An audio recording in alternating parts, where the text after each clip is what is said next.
Welcome to the latest in the series of FWA Academy shoot interviews, and we are here with a veteran of the British scene, Stevie Knight. That makes me sound old. Mature and competent. 29, I'm 29. not old, yes, okay. First question, could you tell us when you first saw professional wrestling in the UK? Very big fan of wrestling from as far back as I can remember. Used to watch World of Sport on Saturday afternoons. Used to go to my grand's house and watch World of Sport.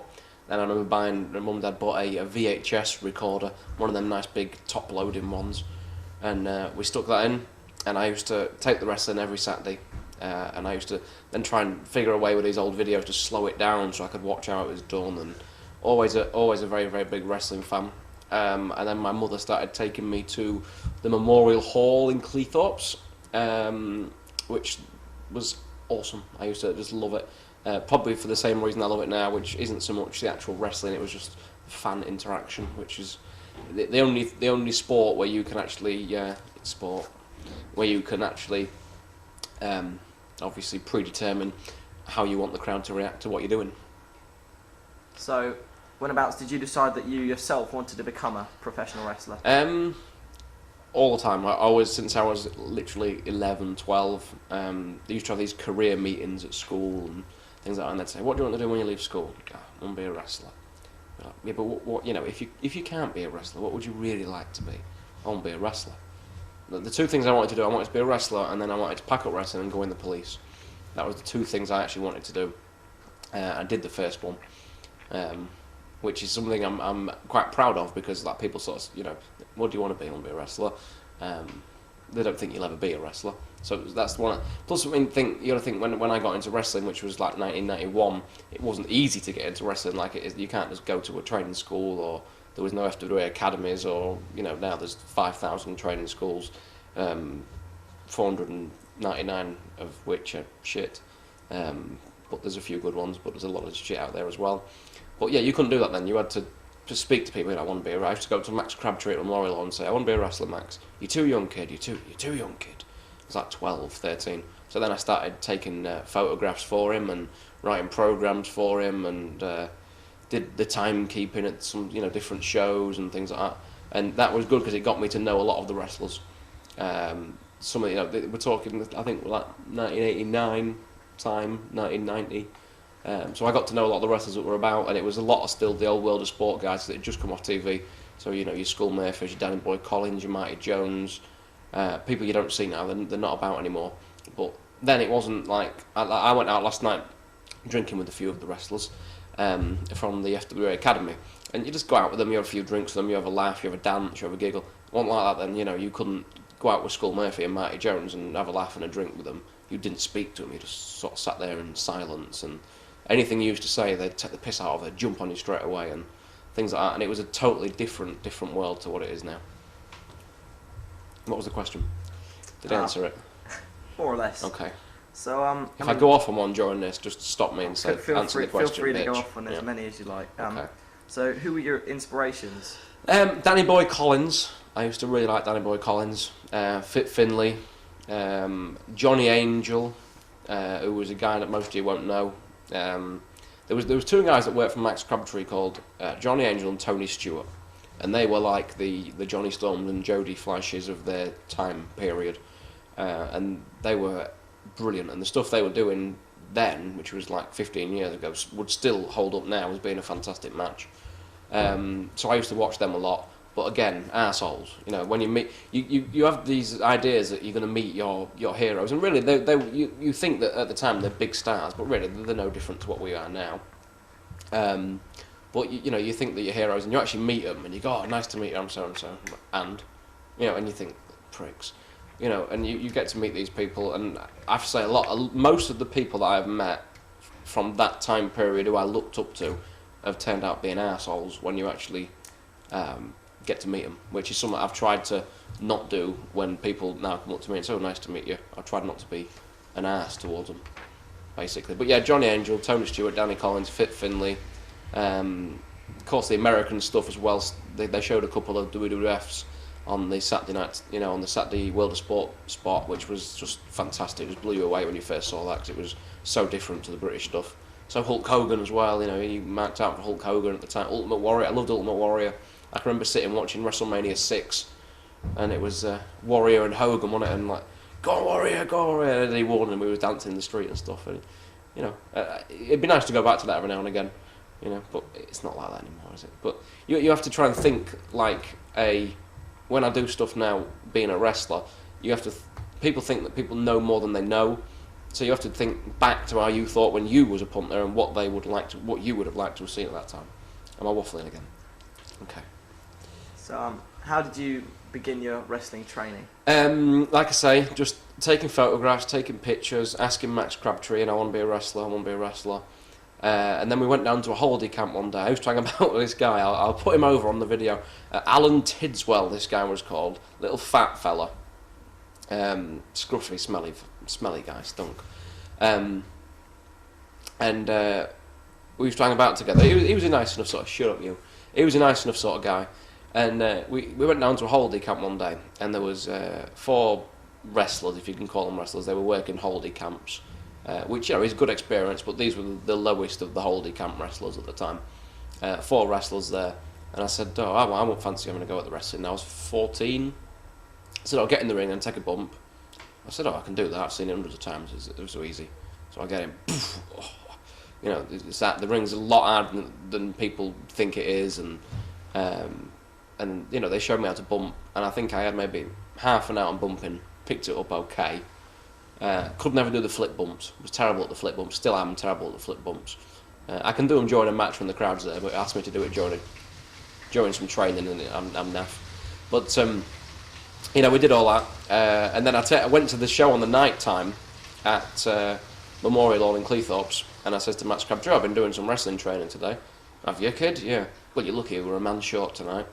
So they stuck me in the ring. I was 14, I didn't know how to lock up, didn't know how to do anything whatsoever. I'd had half an hour bump training, that was it. And I went on with a guy called Dave McLaren, who was the shits. But he battered the shit out of me. You know, smacked me in the nose about 18 times, and I bust 3 of my fingers, and my wrist, I broke my wrist, and he just basically beat the shit out of me. And I remember thinking, God, maybe I don't want to do this. This is a lot harder than it looks. But it wasn't. It was just that he was taking the piss, basically, and taking liberties with me. That's how it was then. They beat you up to see if you could maintain and you really wanted to do it. And I came through it in the end, but it was a slightly painful experience for 2 or 3 years. So, I mean, did you just sort of develop via wrestling, or did you train a bit more after? No, I never did, which is a regret of mine. You know, you see these guys come through now, like the James Tys and the Avives and these sort of people, and they're all really good wrestlers, which, you know, Sloane's a monkey, but he does train people well. And you know, they are good wrestlers, and they're better wrestlers, technically, than probably I am now, after 15 years of wrestling, because I sort of skipped a lot of technical training and started more or less doing. They'd say, "Oh, did you enjoy that?" I'd say, "Yeah, I really enjoyed it," even though I was aching and I was really sore. But I came back the next week and I did it again. Then I came back the next week and I did it again. And then they said, "Oh, why don't you come away with us on the holiday camps?" So then I started going away on the holiday camps, which is probably why I attribute my skills as a wrestler with more fan interaction than the actual being a fantastic technical wrestler. I think I'm better with the crowd, because when you're doing the holiday camps, they don't know who you are, they've got no exposure on TV. You have to go out and you have to get yourself over with them people just from 2 minutes earlier, them not having a clue who you was, which is probably why that is my strength as a wrestler, I would say. What were your parents' thoughts of you getting into wrestling? They were good. I don't think they thought it'd last. I don't think they'd think I'd be nearly 30 and still fighting about doing it and driving 7 hours to Portsmouth for cancelled shows and things. Sewage everywhere. We'll talk about that later. But they were good, and it's probably cost them a lot of money, because obviously the pay wasn't anything. I think I was getting £10 a match, but that was travelling. I used to. This is why I talk to people now about this sort of thing. It doesn't happen anymore. I used to get up from my house in Grimsby. I would drive 7 hours to Scotland in my own car. This is when I got a little bit older, when I got to about 17, when I first passed my test. Drive up to Ayr in Scotland. I would carry the ring up the stairs. This is like steep stairs. We'd wrestle the match. I'd sit in the ring for like half an hour and sign pictures. Never got any of the money from that either. We'd finish the show, I'd take the ring back down again, carry it down the stairs, and then I'd drive back to Grimsby again. And I used to get £15, no expenses. And I used to do it because I loved it. And I did it every week, and then I started going away full time on the oldie camps. Now, obviously, I wasn't making any money. You know, you have to eat while you're away and things like that. So my mum and dad were basically subsidising my petrol and like everything. My mum bought me my first pair of wrestling boots, which I've still got at home. So I could never afford anything like that. I had a pair of blue cycling shorts from Pound Stretcher, or something like that, and a pair of yellow wrestling boots, and I wore them for about 2 or 3 years. I had no body, no physique. I was pale, and I was just a basic young lad that was coming into it. But it was good experience. Did you feel at any time during your early period that you felt like maybe wanting to quit and give it all up? Yeah, during the first maybe year, because it's hard to put across, but I was getting beaten up every day, properly beaten up every day of the week, and I was black and blue. I had just cuts all over my elbows and all bruising all of my arms and my chest, and and I was wrestling. I wrestled Johnny Angel and Tony Stewart. Johnny Angel will watch this, so I'll slag you off now because he knows it's coming. I was wrestling Johnny Angel and Tony Stewart, and this was my big thing. I was so proud. And it was at Blackpool. There was 3,000 people there, and it was me against a guy called Bully Boy Briggs, legend. He's got a mullet, and his feet sort of like stick out to two sides, and there's a great moment at UWA.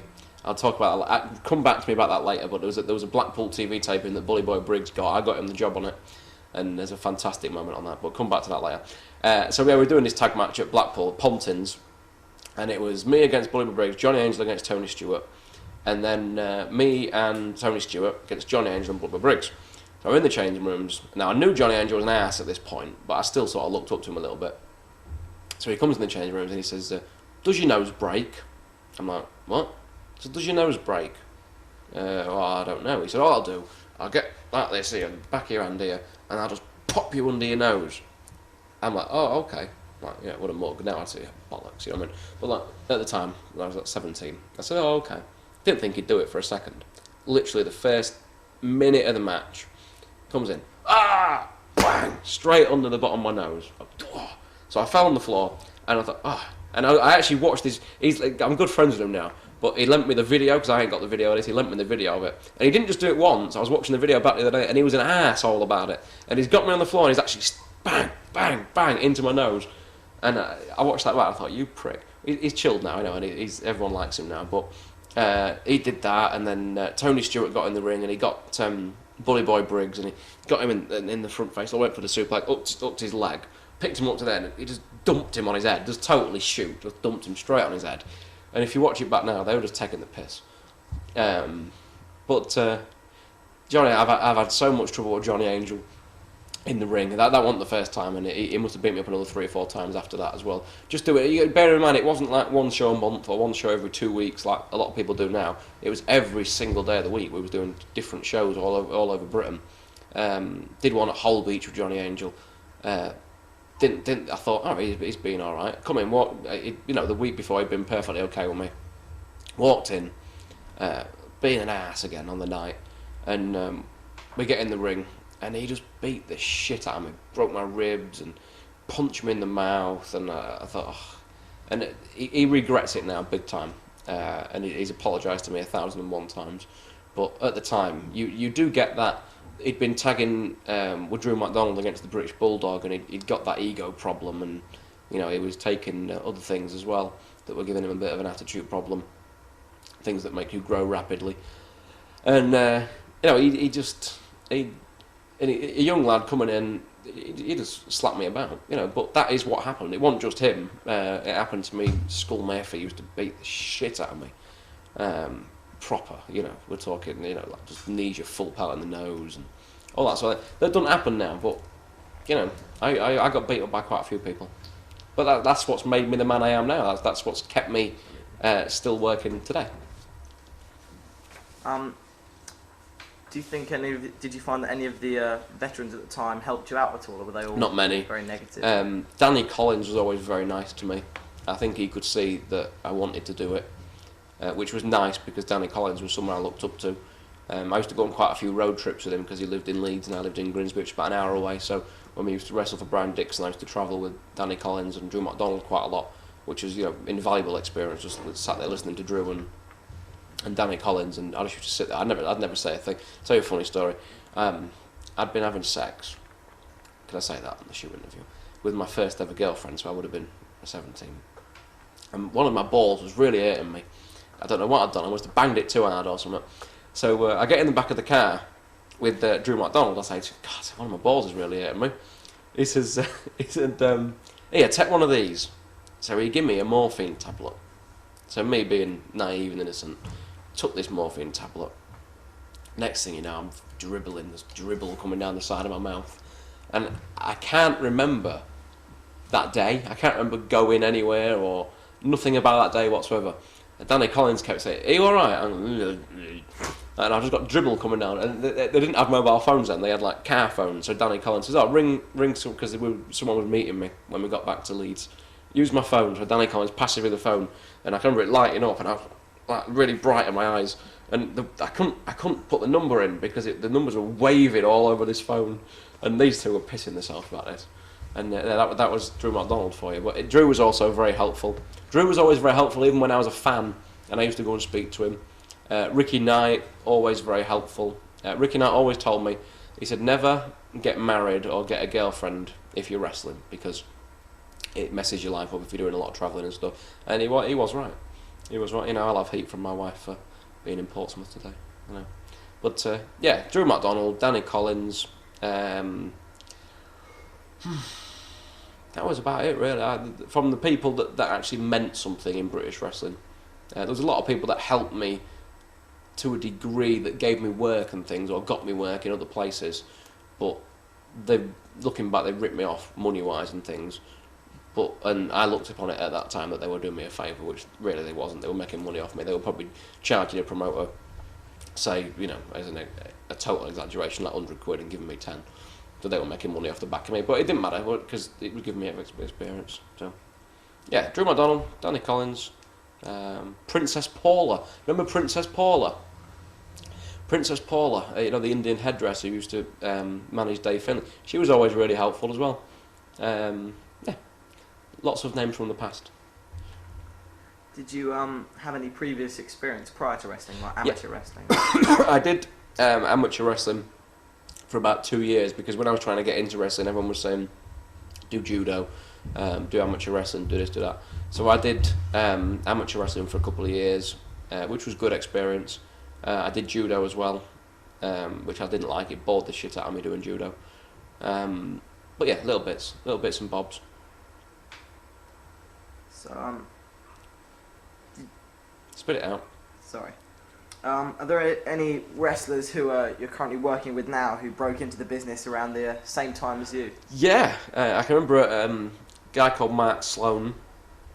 I was doing James Mason was one of them. Who is? I'll put James Mason over. I've not seen him for a long time. But James Mason is a fantastic wrestler. And I learnt a lot of James Mason because he was even though we'd been working, I think I'd been working like a year or two longer than him. He was at a totally different level to me when I met him, because he'd been working with a lot better people. He'd been working with your Fit Finlays and your Robbie Brooksides and your Doc Deans and those sort of people.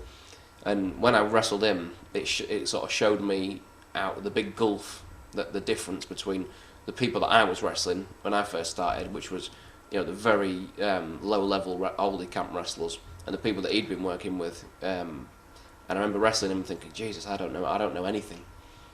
So James Mason, he started more or less the same time as me. Kerry Cabrero, we'll have more on him later. Danny Royal. Say Mark Sloan. I did a show at Southampton, and it was a little working man's club. I don't think Mark can actually remember this, but we did a little working man's club there, and we turned up. I was on with Mal Sanders that day. It was a funny bloke, and Mark Sloan was on that show, and I can remember him. I don't think he remembers me being there, but I can remember him being there, and he was a little skinny kid with his other mate, and I think everyone took the piss out of him on the day and things. But you know, he's come through it. He's still here, and you can say what you want about Mark, but you know, he's produced some great wrestlers. You know, I don't mind putting them over for that. I've slag marked to a high hell at places. You know, when we did the UWA shows and things, that someone was doing an interview outside, and they said, you know, what do you think to this? I said, oh, that Mark Sloan looks rotten and all this sort of thing. And I did. I used to slate him a lot, but you know, times change, and he's done well for himself. You worked early in your career for Dale Martin Promotions. Yes, Max Crabtree. So, I mean, how did you find the overall experience? What were some of the things Well, you brilliant. learned? I mean, you know, when I used to go and watch wrestling, I never thought I'd do a Big Daddy tag match. You know, I've tagged with Big Daddy. You know, me and Big Daddy against Scrubber Daly and the Count von Zuppy, who was a dentist called Martin from Leeds, as a tag match. So, you know, that's good that I've done that. I think people think I'm very old. When I say I've done a Big Daddy tag match, people think you're really old, but it's because I started very young. So I've done the Big Daddy tags, you know, worked with Giant A Stacks. So I'm very pleased that I went through that time period to say that I worked with them sort of people. What was the question? Dale Martin Promotion. Yeah, so that was basically the gist of the Dale Martin people was good, because you'd sit in the changing rooms and there'd be Skull Murphy sat there, Giant A Stacks sat there, Marty Jones sat there, Danny Collins sat there, all the big World of Sport names would just sat there chatting to each other, and I'd just sort of sit in the corner and not say a thing, just listen, because that was the rule then. You had a thing called an apprenticeship, which was supposed to last 7 years, and the apprenticeship was basically what it says, but very hard going. I used to Spinner. I've not mentioned Spinner, have I? Spinner McKenzie was also a major ass to me. But these guys wasn't doing it necessarily to be arseholes. They'd been through the same thing. Spinner was a major ass. Never in the ring. Spinner never took liberties in the ring with me, but out the ring he used to play mind games with you. I used to be in tears. I used to cry my eyes out. In you know, I was 15 years old, and the women, he used to say, oh, this woman over there, you know, I think you should go with that woman over there. God, I was a virgin, you know, I'd never kissed anybody at 15. And he's like, you know, you've got to have sex with this woman tonight. You've got to have sex with this woman tonight. And I'm like, shitting myself, you know. And I was like, I've got a girlfriend. I never had a girlfriend. I was trying to put him off. And they used to do a mile. This was the big thing. You know, you've got to run a mile now. Court cases and all this sort of business. I've run many a mile. Or they wouldn't speak to me. I'd do something wrong, or I'd put a foot wrong in the ring or something, and then they wouldn't speak to me for like 3 days. So I was travelling around in a van and nobody spoke to me, and I was 15, and that's pretty hard going when you're 15, because you need advice of what life is about and things, but these people are just being asses to you basically. So you know, it was good experience. I'm pleased I did it. Yeah, it's good. But that was working. That was working 5 nights a week from like at 15 years old. So, I mean, do you think that's very different to how it would be for someone now? Well, yeah, because it's totally changed now. I mean, you unless you work for Brian Dixon, you can't work 5 nights a week. I don't think you can work 5 nights a week for Brian Dixon. I don't know what he does, but I know he does a lot. But a lot of the guys don't, and I don't think, like a lot of the, say, take an example, some of the FWA guys, they'll come out the academy and they wrestle maybe 3-4 times a month, and they're all fantastic wrestlers, but I think what some of them lack is crowd interaction, and really getting involved with the crowd. And I think that shows with people. Johnny Storm, for example, when I first met Johnny Storm, he was very into his flippy flying and his this, that and the other, and he didn't like working the crowd, didn't like showing out to the crowd, didn't like not time wasting, because there's a difference between time wasting and bringing the crowd into your match. There is a big difference, and he was all against it. You know, oh no, don't waste time. Let's go in. We'll do this move. We'll do that move. We'll do that. And we used to have so many arguments about it, and not nasty arguments, but so many discussions about it and stuff. And then I didn't see him for about a year, and we came back, and he'd been away working for Brian Dixon for about a year, and the first thing he said to me was, okay, we'll slow it down at the beginning, we'll show out to the crowd. And he totally changed his philosophy on this. And I think Johnny said it in his shoot, actually. I've watched his shoot. So that the guys need to go out and get about on the circuit and learn how to work crowds and things like that. I think that's the most valuable experience that I had from working regular and working with lots of people who afterwards would set you straight on what you was doing wrong. I always go and ask. Good advice for any young wrestler. Always go and ask what you've done wrong. Don't just ignore the person you've been on with, or even if there's somebody that's been working a long time on the show who you think might have watched your match. Go and say, did you have a chance to watch my match tonight? Or ask them before your match. Would you mind having a look so you can pick me up on a few bits that I'm doing wrong and things. That's what I used to do with everybody. So during this 7-year period, what were your most memorable matches? There was a guy from Liverpool called Iron Mike Roberts. Nobody will know who he is. He did do the UCW show at Coventry. I think he tagged with Doug or something. Big scouse lad, about 24 stone. And I had some absolutely... I've not got any of these on tape. I would love some. I had some brilliant matches with him. Because we was working regular, we were doing like the same sort of match every day of the week. We had this match off to a T. And when we was doing some of these really big... when we were doing some of these really big shows on the oldie camps, you've got 2,000, 3,000, 4,000 people there. We had some really good matches. Doc Dean, who used to be one of the Liverpool lads, Robbie Brookside, had some blinding matches with him, learnt a lot off him. Had some good ones with James Mason. All these sort of people I've had some really good matches with. But it's because you was working regular with them and you had really good matches with them. But Doc Dean, I'd never worked with him before. I went on with him. We had a really good match at Skegness. Blondie Barrett, all these sort of names that, it's difficult to put across here how many different people I've worked with. I think I've got a list at home, which is well out of date now, but I think I've probably worked with at least like 900 different wrestlers, which, so it's difficult to put across on here. Any British wrestler I think that you can name from the last 15 years, I think I've probably wrestled at some point or another. And were you the victim of any ribs in your career from some of these nights? Not major ones, not ribs necessarily. Spinner used to do a thing where he'd eat a pot noodle in his caravan at night. And he'd say, I want you to stir my pot noodle, and if there's any of the sludge stuff left at the bottom, you've got to do 500 push-ups or whatever. And he'd always make sure there was some sludge left at the bottom. So I used to sit there in the caravan with the lads laughing at me while I used to be doing press-ups in the middle of a caravan and stuff like that. I've actually played more ribs on people than people have ribbed me, definitely, I think, because I'm a bit of an ass for ribs and things. We had a guy called John Walsh from Birmingham. Nobody will know who he is because he just did some oldie camps. And me and Mike Roberts were travelling back from Blackpool one day, and this John Walsh stunk, and he had an Aston Villa t-shirt that he wore every single day of the week. So we I think it was punching him or something in the back of the van one day, just messing about. So we tied the spiders, what goes underneath the bottom of the ring, the wrenches that tighten the ropes up. We tied it around his leg, and I don't know why we did this, because we could have actually killed him. We tied it around his leg, and then we opened the side of the van door while we was travelling down the M62, and threw him out, but we had him tied on this thing, and we're just holding him. His head's like that far off the motorway. We're going like 80 miles an hour down the motorway. He's going, like this. And we couldn't pull him back in, and we're trying not to kill him. I don't know why we did that. We could have actually got sent down for that. But so for some bizarre reason, we tied his legs up with the spiders and threw him out the back of the ring van. But I've pulled some nasty pranks to lots of people.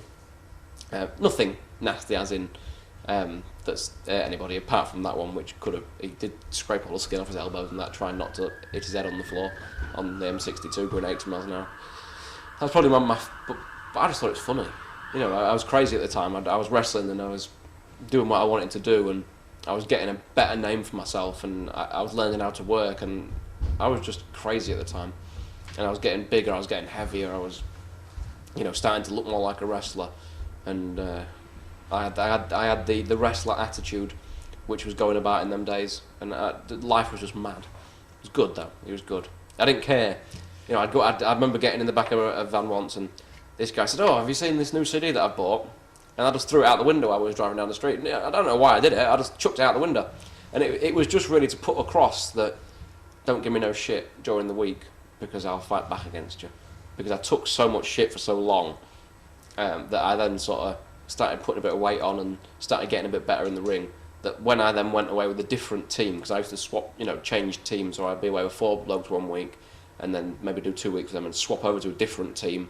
And when I used to start with a different team, I'd always do something the first day I got there to be a tip, basically, just to say, don't fuck about with me this week, because I'm not in the mood for it. I'm not an hard man or anything like that. It was just basically just to make sure that I put across that don't give me no shit.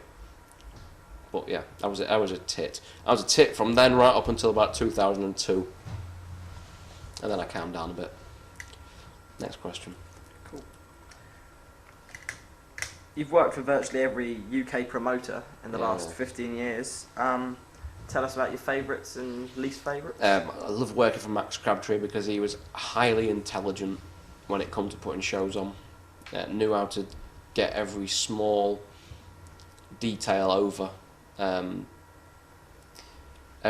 know, I love working for him. Brian Dixon isn't interested in wrestling. I don't. Correct me if I'm wrong. I've done a lot for Brian Dixon. I don't think he's particularly interested in wrestling. He's very interested in selling his Spice Girls calendars and things. He's interested in making money, Brian, off promoting, which is fine because that's what you should do. You should make money off promoting.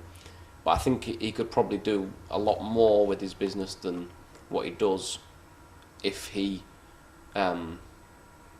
actually got involved with the wrestling more and put across some storylines and things like that. Because Brian Dixon's got a hell of a circuit. You know, he's got every nice medium-sized venue in Britain.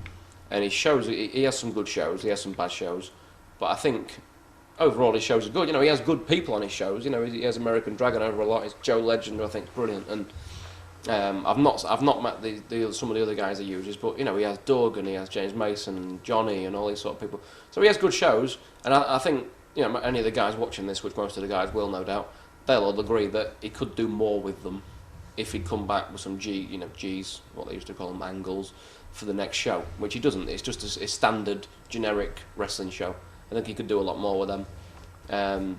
But so many different promotions I've worked, you know, a lot of local ones and hundreds of promoters. I couldn't even name you them because I've probably wrestled for 200 different people.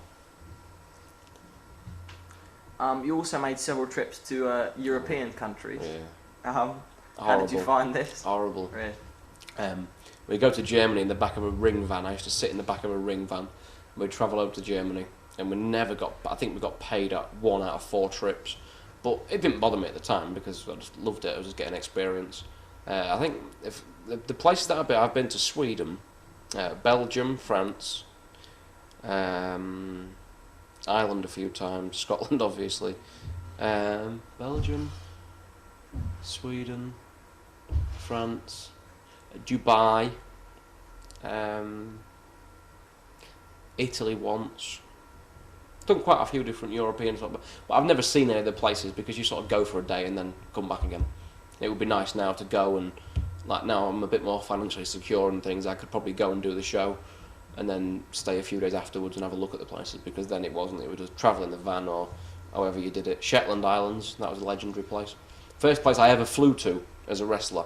I envisaged climbing down the steps in Tokyo and like the press meeting me and taking pictures, and the first place I ever climbed down some steps of an aeroplane was the Shetland Islands, and it was pissing it down with rain and there was sheep everywhere. It was horrible. But yeah, that's an antidote for you. When you were 18, you began promoting shows. How did these go? And what me and James Mason promoted the first 2 I ever promoted. We did the Casablanca Club at Grimsby. I think we had about 300 people in, and we did really well off them. I promoted loads of shows over the years under different names and things. But yeah, they went well. That was good. Me and James Mason were very good friends at one point. I don't know really what happened. I think when I started doing the UWA stuff, I never heard from him again, which was kind of strange, really. He rang me one day. He says, "Oh, we've got a show in Cleethorpes. Do you know anyone that can do it? I won't ask you because now you're a big star." I just thought, you know, he'd not spoken to me to see if my attitude had changed or anything. He just assumed because I was doing the UWA stuff that I was a big star. Or I thought I was a big star, and it wasn't the case. I'd have quite happily gone and done an oldie camp for him at Cleethorpes. It just did annoy me a little bit. You also wrestled at the St Valentine's Day Massacre show. Classic. We're getting modern now, you see. We're getting into the internet era now, you see. This is where things get more interesting. Yeah, we're getting into the internet era. That was, I did a week tour for Brian Dixon in Wales. It's the first time I met Phil Powers. Jason Cross, not the American one, although he'd probably been there as well. and Japan and Mexico and everywhere else. I love you, Jason, really. Yeah, we did the week in Wales, and they were saying that they had this show the following Saturday in Waltham. So that was the first one, though. I didn't do that one. I did the second one, which was Sabu, and they had Rob Van Dam. Rob Van Dam, when you see him, this was like 98, I think. Rob Van Dam, when you see him, is a star. As soon as you meet him, he's a star. He just looks like he's got the look. He's got the X factor of being, someone that you would turn your head when you saw him. Funny story on that one. Sabu is covered, as people know, from head to toe with scars around his neck, around his arms, around his stomach, around his chest, everywhere.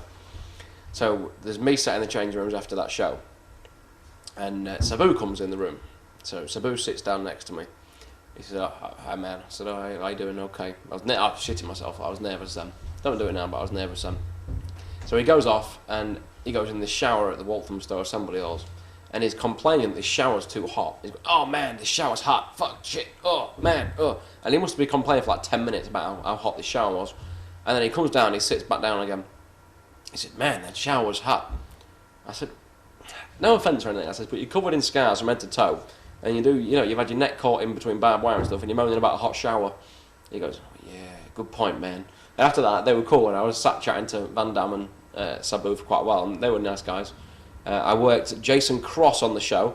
Now, as I remember it was actually a good match, but then when I watch it back, it wasn't a good match. But on the night, it got over as a good match, because these were the first shows that had the internet crowd. And, they're just, "You fucked up, you fucked," all this sort of thing, I got one of them chants.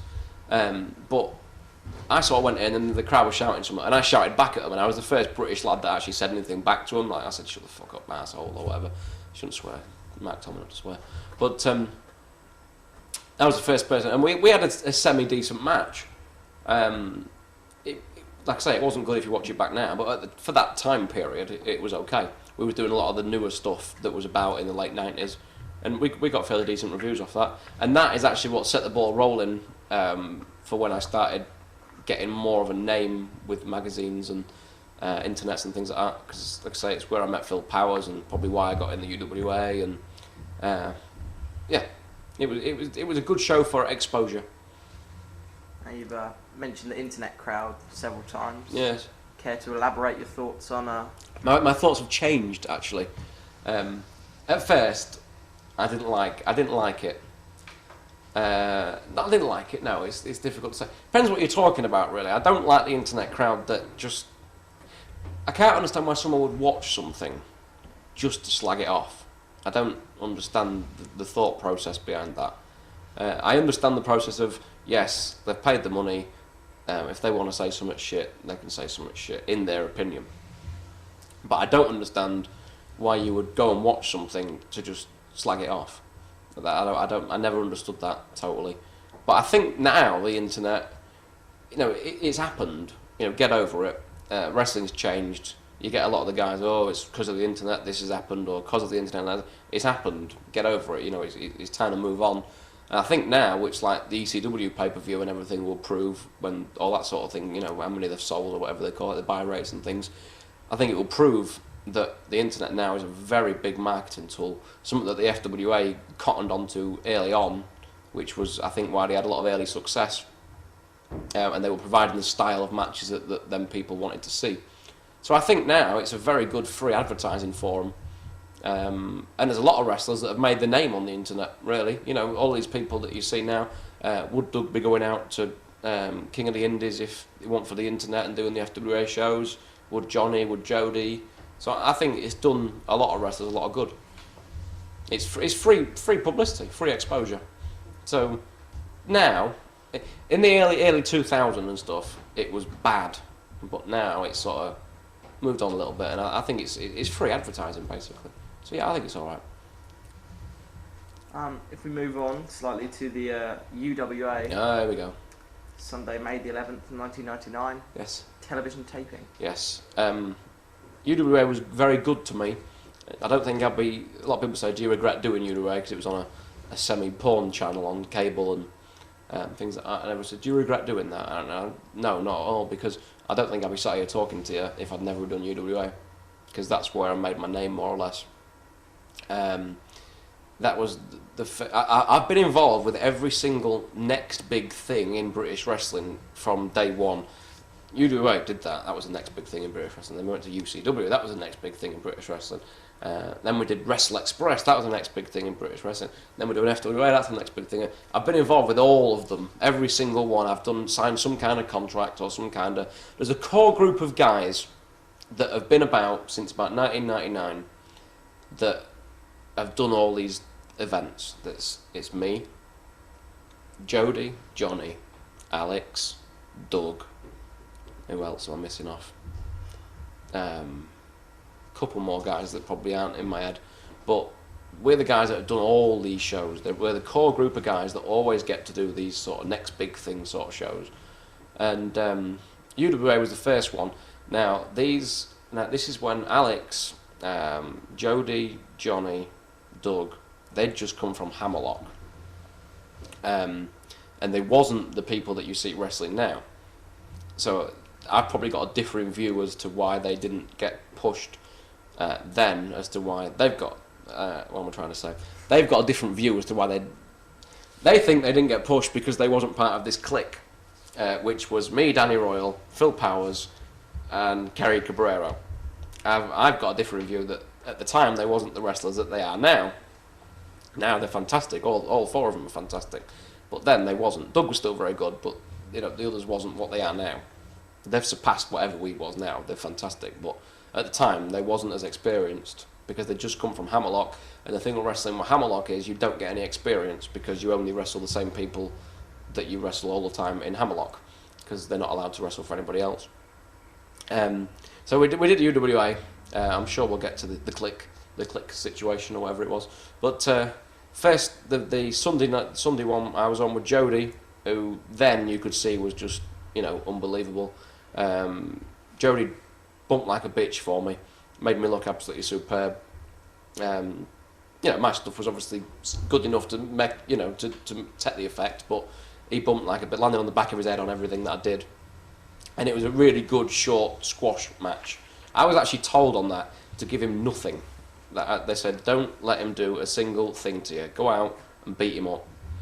The original gimmick was that I was supposed to be on with Doug, and then Steve Linsky, who I'm sure we'll talk about at some point, came out and said Doug's not wrestling me. So Jody came out. He cut a fantastic thing with Mick McManus at the start of that, which I'd love to. Jody comes out, and Jody was real skinny, and he had this real huge baggy top on, and he comes out and he goes, I'm dressed to wrestle, Mick. He said, I'll wrestle. So Mick McManus' response was supposed to be, well, you're a bit light, Jody, but if you want to go out, give it a go. So Mick McManus comes out and he goes, well, you're a bit light, Jody, but if you want to give it a go, give it a go. And he couldn't remember anyone's names because he's getting on a bit. So Jody come out, we did this squash match. I was told to give him nothing, but we did a bit where I tried to give him a couple of bits that would put him over, which I think it did, which is he did his somersault in the corner, he did his springboard spinning kick on me as well. Must have watched that match 600 times. But yeah, my instruction was to not let him do a thing to me, which I thought was grossly unfair because obviously he was young at the time, but he was, you could see that he was going to really become a fantastic wrestler, which he did. So we did that. That was the Sunday show, and then the feud was that it was going to be me and Doug, which was the only real program that actually, the only real feud that went forward. So me and Doug did a little thing in the gauntlet at the end. It was like a 10-man gauntlet thing. Big Papa 2 was on that show. We had a good match on that show against Marchland, and yeah, it was good. It was good. So me and Doug did a thing, which was good. Doug was good then. Even then. And then we moved on, did the Blackpool tapings, which I'm sure you'll come to, which is the triple threat match that we had, which was really the one that got us all over, I think. Come on, hurry up. Tell us a little about the clique that you mentioned. The clique, which I don't really know anything about, which to me that we were just all mates, but apparently from watching everybody else's shoot interview, The clique was me, Danny Royal, Kerry Cabrera and Phil Powers. I don't know about Phil Powers, I think it might be just me, Danny Royal and Kerry Cabrera. But we were basically asses that used to sit and take the piss out of everybody. Because we were getting pushed at the time. Now, I've heard lots of theories as to why I was pushed. It was kind of, you was mates with Phil Powers or whatever.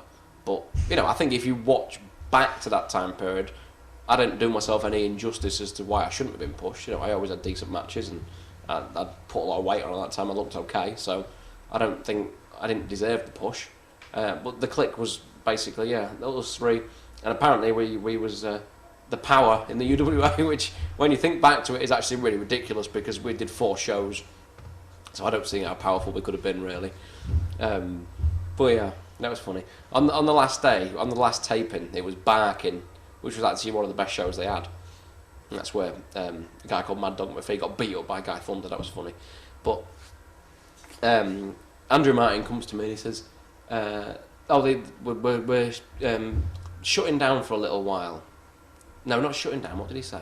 Taking a break for a little while. I said, you're shutting down then? He said, no, we're taking a break. I said, you fucked this up. I said, it could have been really good, this, and you've really cocked it up. And then he sort of stormed out and stuff. And then UCW started up, and he, at first, I think, was involved with UCW as well. And I didn't get a contract with that because I'd said something to him at this UWA taping about they'd cocked it up.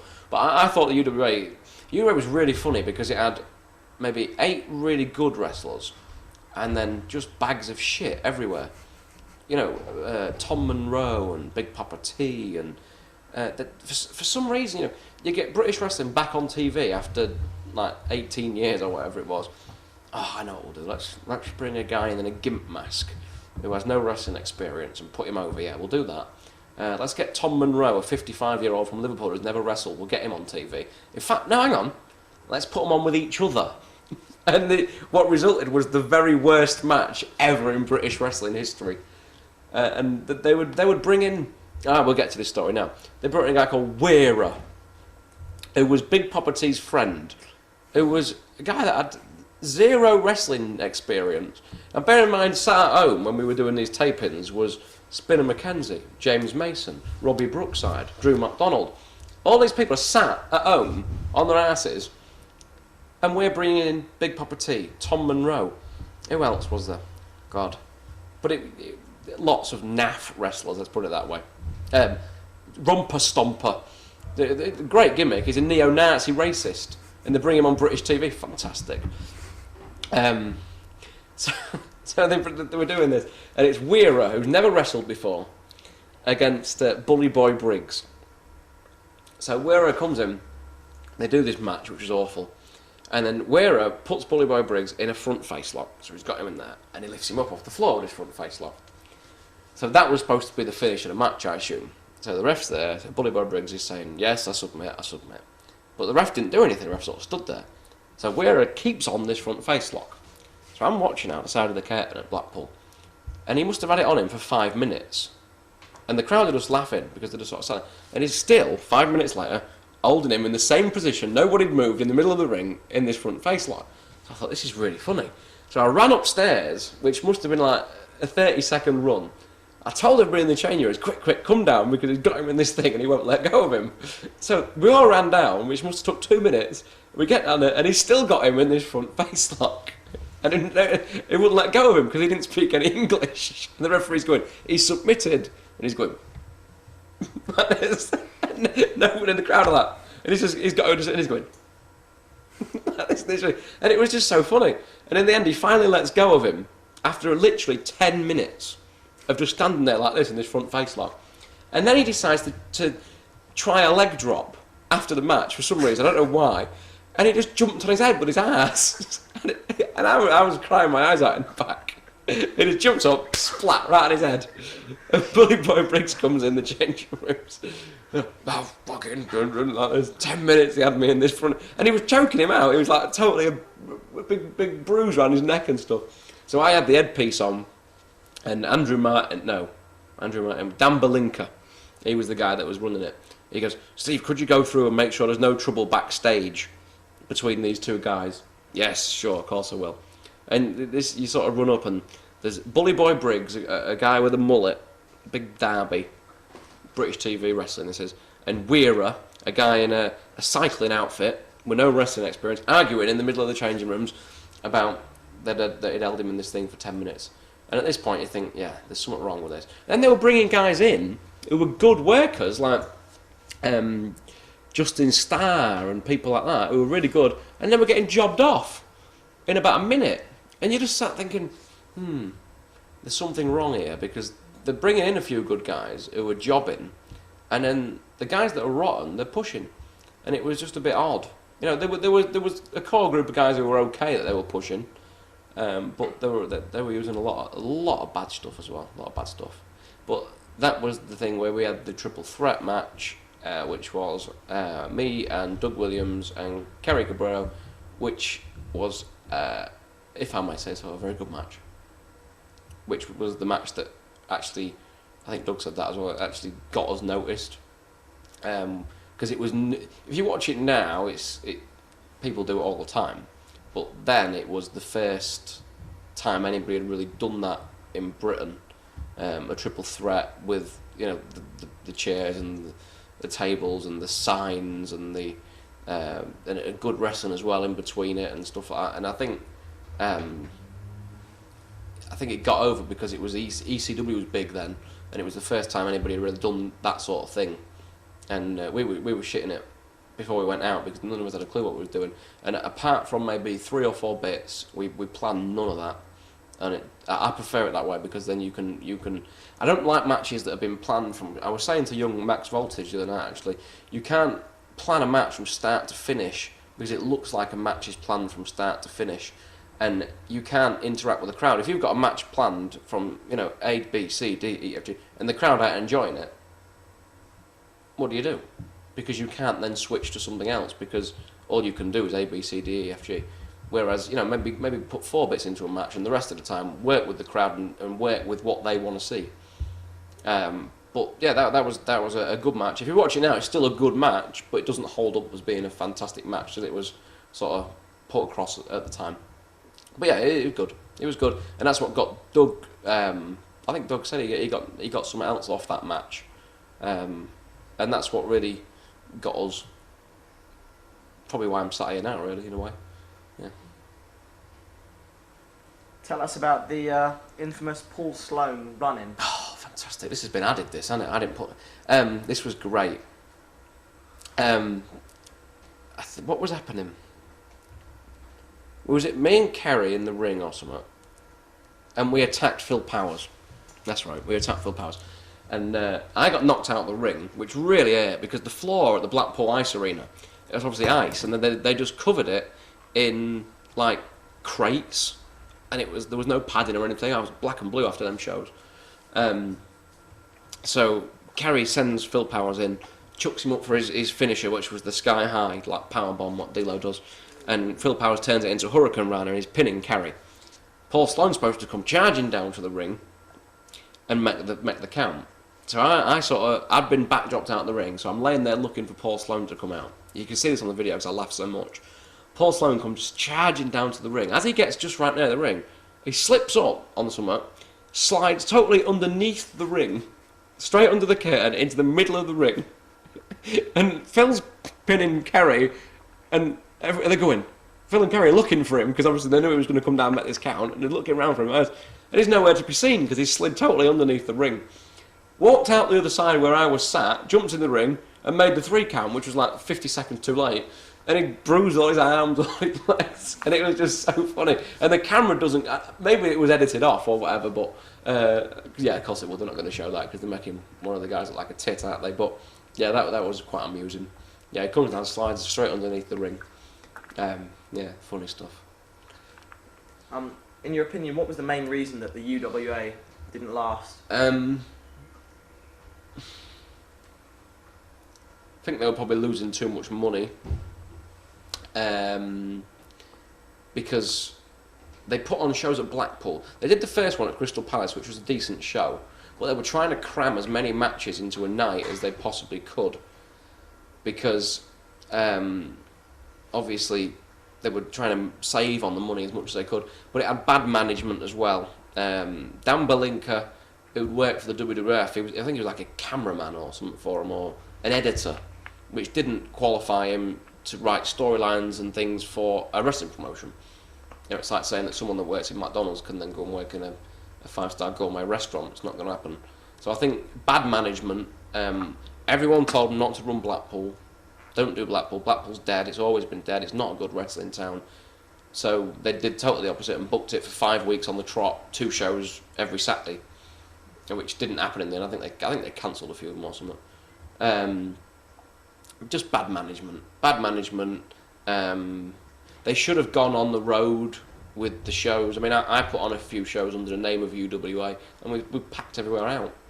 They should have gone on the road with the name UWA, because as limited as the audience was, it was the first... When you're on TV, if you're not on TV, you're not a star. That's my philosophy. When you're on TV, you are a star. And I think, even rotten people get on TV and they become celebrities of some description. Like Big Brother people and things. What are they? They're not talented or anything, but they get on TV. People then go and pay to see them. So the key, I think, is that you've got to get on TV. So we was on TV, so I think we should have gone on the road and done more stuff on the road as well.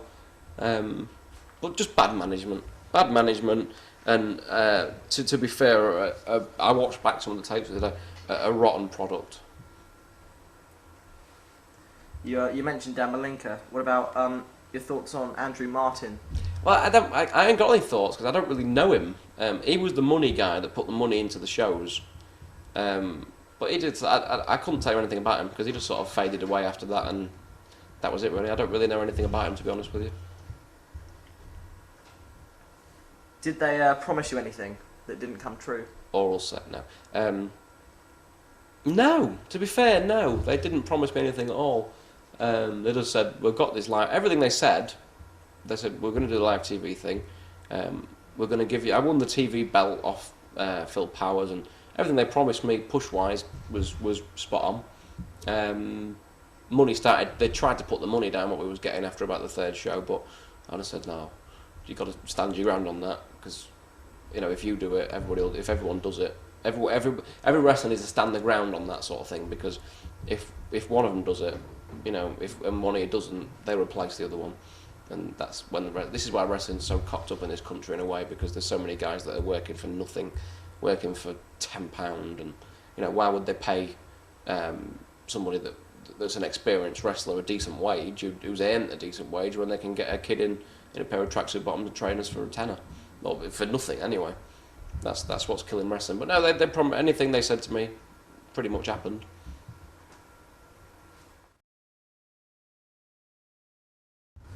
After the UWA folded, yourself and Kerry Cabrera went to the USA for 3 months. We did. How was this experience? Very good. We paid our own way before any of the old timers started going on about that. We took it as a holiday more than a chance to do anything. But I got myself up to about, I think I was about 17 stone 2 at the time, which on 5'9", 5 foot, that's a shoe interview, isn't it? 5'9", was pretty stocky and pretty big. And we went out there, and it was good. We turned up I'd arranged it all to stay with a guy called Brute Shooter.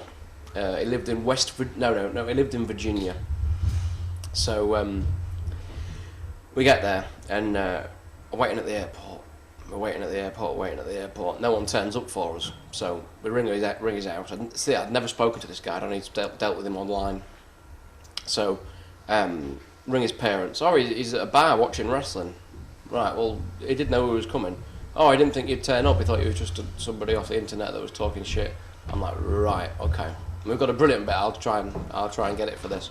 Where I'm just sort of sat outside the airport and on the camcorder and they're saying, well, here we are, we're sat here and we're in America and we're just in America because, no one's waiting to come for us. About 4 hours later, he turns up in his really old car and we start driving through the back roads of Virginia trying to get where we're going. And it dawned on me at that point, my God, we could be staying in a total DOS hole or and we were here for all this time. But luckily we turned up at his house. He had a lovely little house with a swimming pool underneath it and everything. So we stayed there. We did our first show after 3 days in Johnson City, Tennessee. We was on with a tag team called Death and Destruction. Frank the Tank Parker and Roger Anderson. They'd just done some TV tapings to do against the Hardys and stuff. And there was literally 55 people in a sports hall. And it was a TV taping. So there's one camera moving around the ring and one still cam on top of this thing. So they said, "Oh, can you go out and do an interview?" And it was like the old USWA videos. Oh my God, what's going on here? There's someone coming through the ceiling. It was like the old USWA videos, and it was hilarious because they go out and they go, "We're here now with the British Knights, Steve Knight and Kerry Cabrero," and they stick the microphone in your face, and you go, "There's one camera on you, and there's all these hicks behind you, these rednecks behind you. Like, we've come to the USA. It's always been our dream to come to the USA," and there's like 50 people behind you. What a dream, you know! There's like 50 people behind you in some bleachers. And tonight we're going to take on Death and Destruction, and we're going to win the Southern States Tag Team belts. And it was an okay match. It was a total styles clash from the stuff that I was jumping about a lot more at the time. And Kerry was a good worker. Kerry was a good worker, no matter what, you know. He was a good worker, and we had some decent matches. And we did a show the next night, and Jerry Lawler was there. And we did we think that was the night we worked Hardcore Holly. We worked Hardcore Holly one night. I was stiff, very stiff. But Jerry Lawler saw it, and Jerry Lawler was really impressed with us. So we were supposed to go for 2 weeks, and we ended up staying nearly 3 months, just on the extra bookings that we got while we was there, because we were very different to what anybody else was doing. We worked for a company called New Dimension a lot, which was that offspring of the Hardys promotion, Omega or something. And there was a lot of the guys that worked with them. There was Venom, we worked with him a few times, who was Joey Abs from the Mean Street Posse, classy. There was a lad called Toad, Lodi. We worked with Lodi and Lenny Lane and Lodi, who were doing the WCW, the gay thing at the time, and they were, we worked with them. Worked with loads of people, met loads of people, met Abdul the Butcher, which was cool, because I used to love Abdul the Butcher. I don't know why, but he's just got a gimmick, hasn't he? He's got a good gimmick. Met him and Manny Fernandez, the Raging Bull, and we was guest trainers for the whole time. We was there at the Boogie Woogie Man, Jimmy Valiant's wrestling camp. We used to take his training for him. It was really funny. We'd take his training for him for 4 hours, train all his guys, and then he'd try charging us. We're like, no, we're not paying you, you know. But he's after anything he can get money-wise. But yeah, it was good, really good experience. The weather was nice, and it was just cool. I love America. I'd move to America tomorrow. I love the people, and I like British people. Yeah, met a few ladies while we was there, which was always nice. It was good. It was a good experience. The American wrestlers are either very good, which are the guys that get brought over here, some of them, or rotten. And some of these people we were terrible. The wrestling camp we was doing, they were taught they'd lock up, and then they were taught the way to get into a wrist lock from a lock up was to poke them in the eyes, and then take the wrist. We was like, yeah, well, there's better ways of getting into it than that. And we just showed them such simple lock ups and take the wrist and stuff. They were like, wow, that's amazing. And you're like, right, okay. And this was just simple shit. Which is, you know, British wrestlers are renowned for being good technical wrestlers, which is what, you know, any British wrestler that they go over there, they go, oh, you guys shooters, because they figure that every British wrestler's a shooter, and, you know, we're not. But good experience. I would do it again. Not now, I wouldn't, because I'm settled and married and stuff now, but at the time I loved it, and we had good fun, very good fun. Worked with a lot of people that met a lot of the old guys from, like, the wrestling that I like is the old NWA stuff, Wrestle Express, Midnight Express, Freebirds, and we met a lot of them people while I was there. We wrestled the Wrestle Express, which was so cool. Bad match, but just cool to just do it, you know. And it was good, very good. Now you sustained a serious back injury whilst in America. Now what happened there? I'd been taking steroids in the lead up to going to America, which is why I got to 17 stone too. Yes, British wrestlers take steroids. And I was lifting weights in the gym one day. I got really strong, and I was doing a behind the neck press, which is a very unnatural movement, like this sort of thing.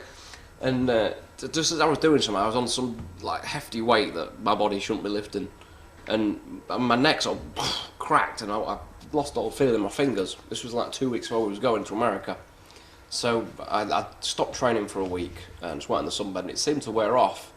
And I thought, oh, that's okay now. So we did the American stuff, and after about 2 months of being there, I was wrestling Kerry in North Carolina somewhere. And there'd been a guy on before called Big Slam Vader, eh? That's a classic. Big Slam Vader. And the ring had broke in the middle, so they'd put the board over the top of it so it didn't like fall through. I gave Kerry a slam. We was doing a 20-minute Broadway, which is their term for 20-minute draw, like. So I give Kerry the slam, went up to the top, did the leg drop off the top rope. Yes, I used to do that as well. Leg drop off the top rope, and as I landed, the ring just broke in the middle, and I just fell straight through the ring, and I was literally on the floor with the canvas on the floor of the arena, and I just couldn't move. My back was just like, oh shit. So Kerry hadn't got his spots in that he'd got planned that he wanted to get in. So he picked me up, threw me out the ring, and then did his dive across off the top on the outside.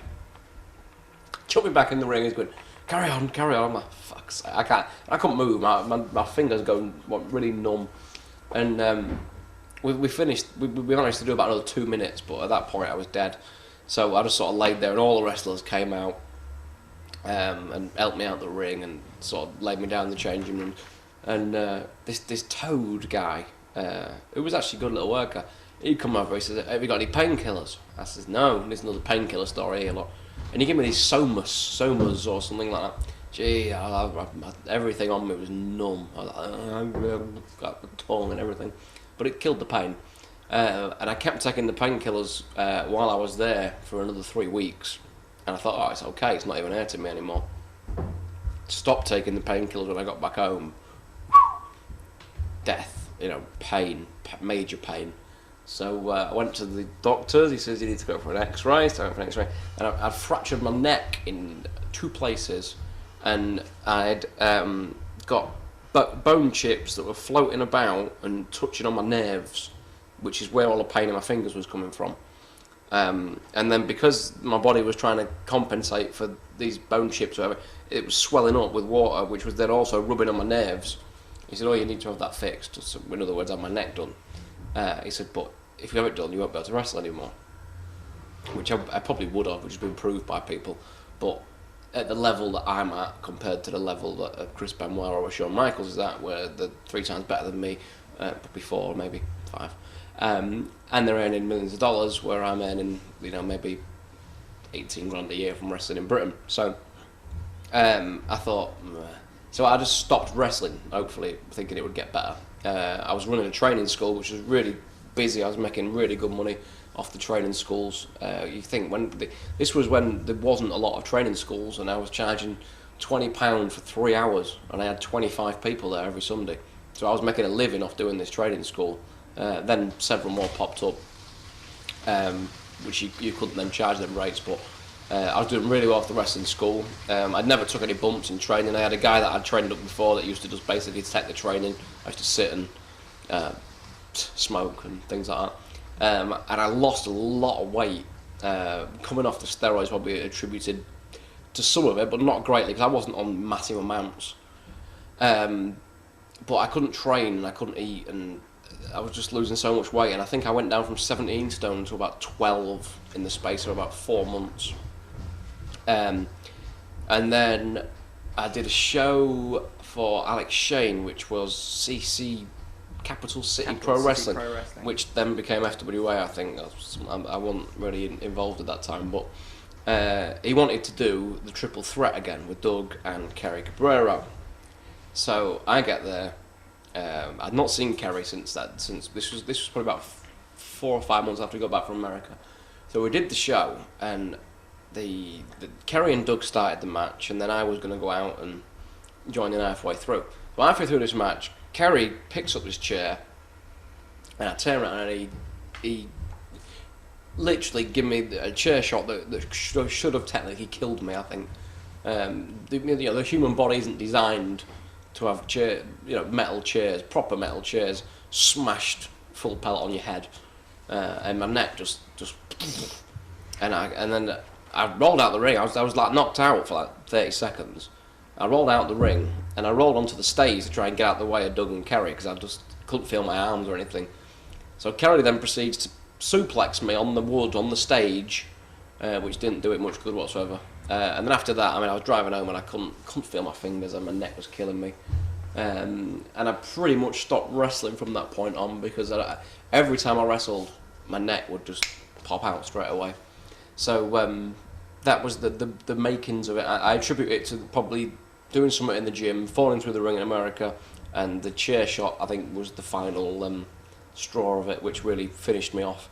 So the annoying thing was, and my biggest regret in my career is that I stopped training. I stopped lifting weights, because if I got to that size 6 years ago and I'd have kept training now, I'd dread to think how heavy I could have got, because I've got good genetics for it. So, but yeah, that was it. And that's the last time I saw a gym, apart from maybe 2 months here and there where you join and go back for 2 months and stop again, and then join and go back for 2 months and stop again. So, yeah. You also wrestled for Stu Allen's EWW. Yes. Doug Williams, when he conducted a shoot interview, he said that you both were lazy in the match and didn't do a great deal, but it still got good reviews. Because at the time, what we were doing was modern. And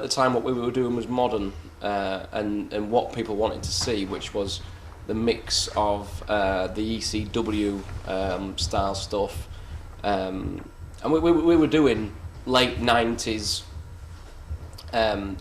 style of wrestling, which is what was getting over.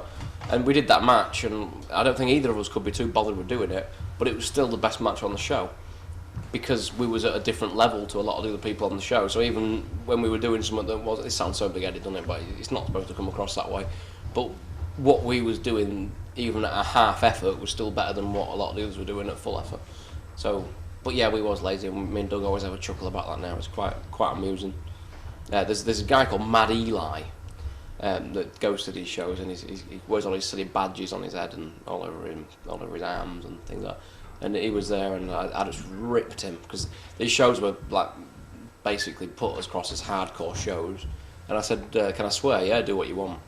So I just ripped, and just called him a retard. And I can't swear too much on this, but I was swearing heavily toward. But it was funny. If you watch it on video, it's so funny, because he's a proper old school British punter, and he's really just like Steve Knight, and all this sort of thing. So yeah. So how was Stu about the match? It was alright. It was cool. I've known Stu for absolutely years, a long time. Stu, he won't want me to say this, but I'll say it. He used to write a wrestling newsletter years and years ago called Neckbreaker News, and I used to write for him. This was like '89, and then he went off and trained with Adrian Street. And he started this, give or take, a couple of months, same time as me. And I've known Stu for absolutely ages. Didn't look like he does now. Stu is a dominator, if anyone doesn't know. Yeah, he was cool with it. You then signed a contract with the emergent UCW promotion. Yes. Along with various other wrestlers. Again, same group of people. They ran 2 successful shows at Dagenham and then Coventry. Yeah.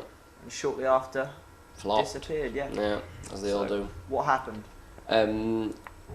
UCW came about from the ashes of the UWA. I don't know the full story of this, because I didn't get too involved with it, but I think that Andrew Martin got in with a company called Sports Mondial from Green Park in London, and they sold tickets or something for sporting events, and they wanted to put all this money into these shows. Now they got set up with an office and this, that and the other.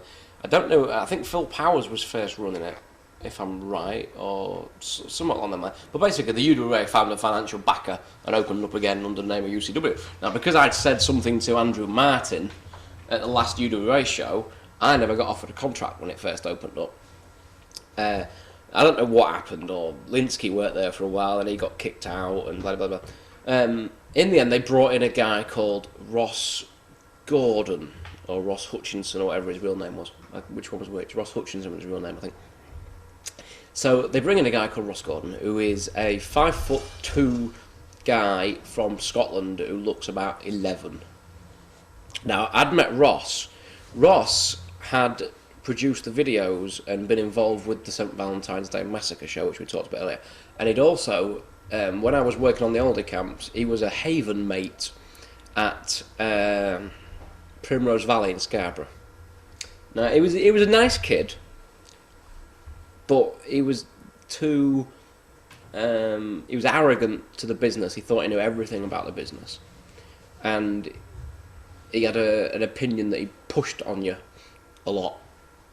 Now, they brought him in, and Kenny McBride, who was his mate, to run this company, which was investing thousands, and they was investing thousands of pounds into this wrestling product. So they brought in two guys who were basically wrestling fans. That's all they was. They'd never been involved in wrestling before. They were basically wrestling fans to run this company. So Ross was a mark for me, so he brought me in and gave me a contract. And then the same crew of people again: Mark Sloan, Doug Williams, Jody Flash, Johnny Storm, Flash Barker had sort of re-emerged at this point as well. I've known Flash forever as well, and he sort of he drifted in and out of being like, he did loads for Dixon and was really good. Then he sort of drifted away, and then he came back for UWA again, and then he sort of stayed with it into FWA from there.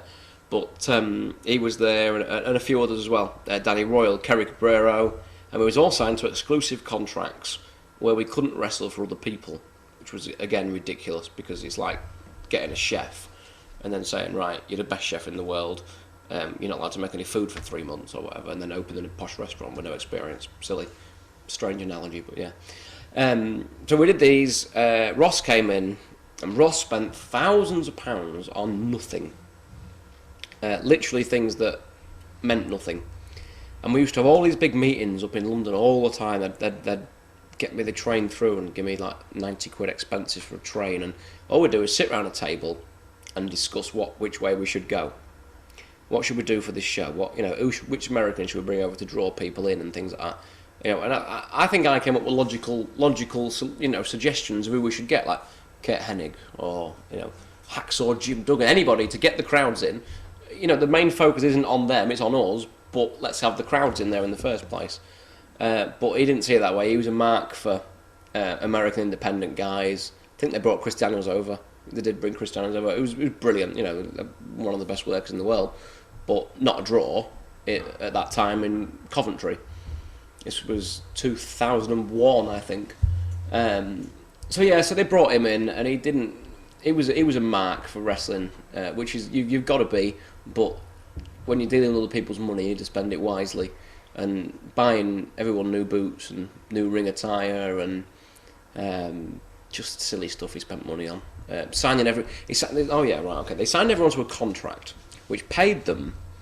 I think everyone was on the side. I think it was £600 a month as a retainer, and then they got a signing on fee, which was this is the most I've ever made out of wrestling for doing nothing. I think I got £1,000 to sign on this. So all I did was sign this piece of paper and they give me £1,000 in cash. Marvellous.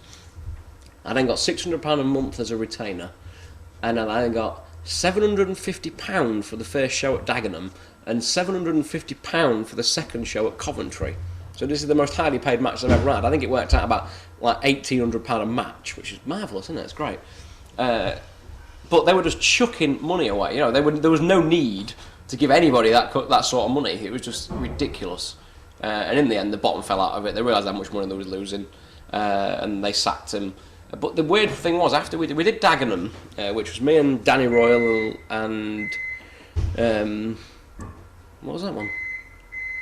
Who is it? Go on, here we go. There's a buzzing in the room.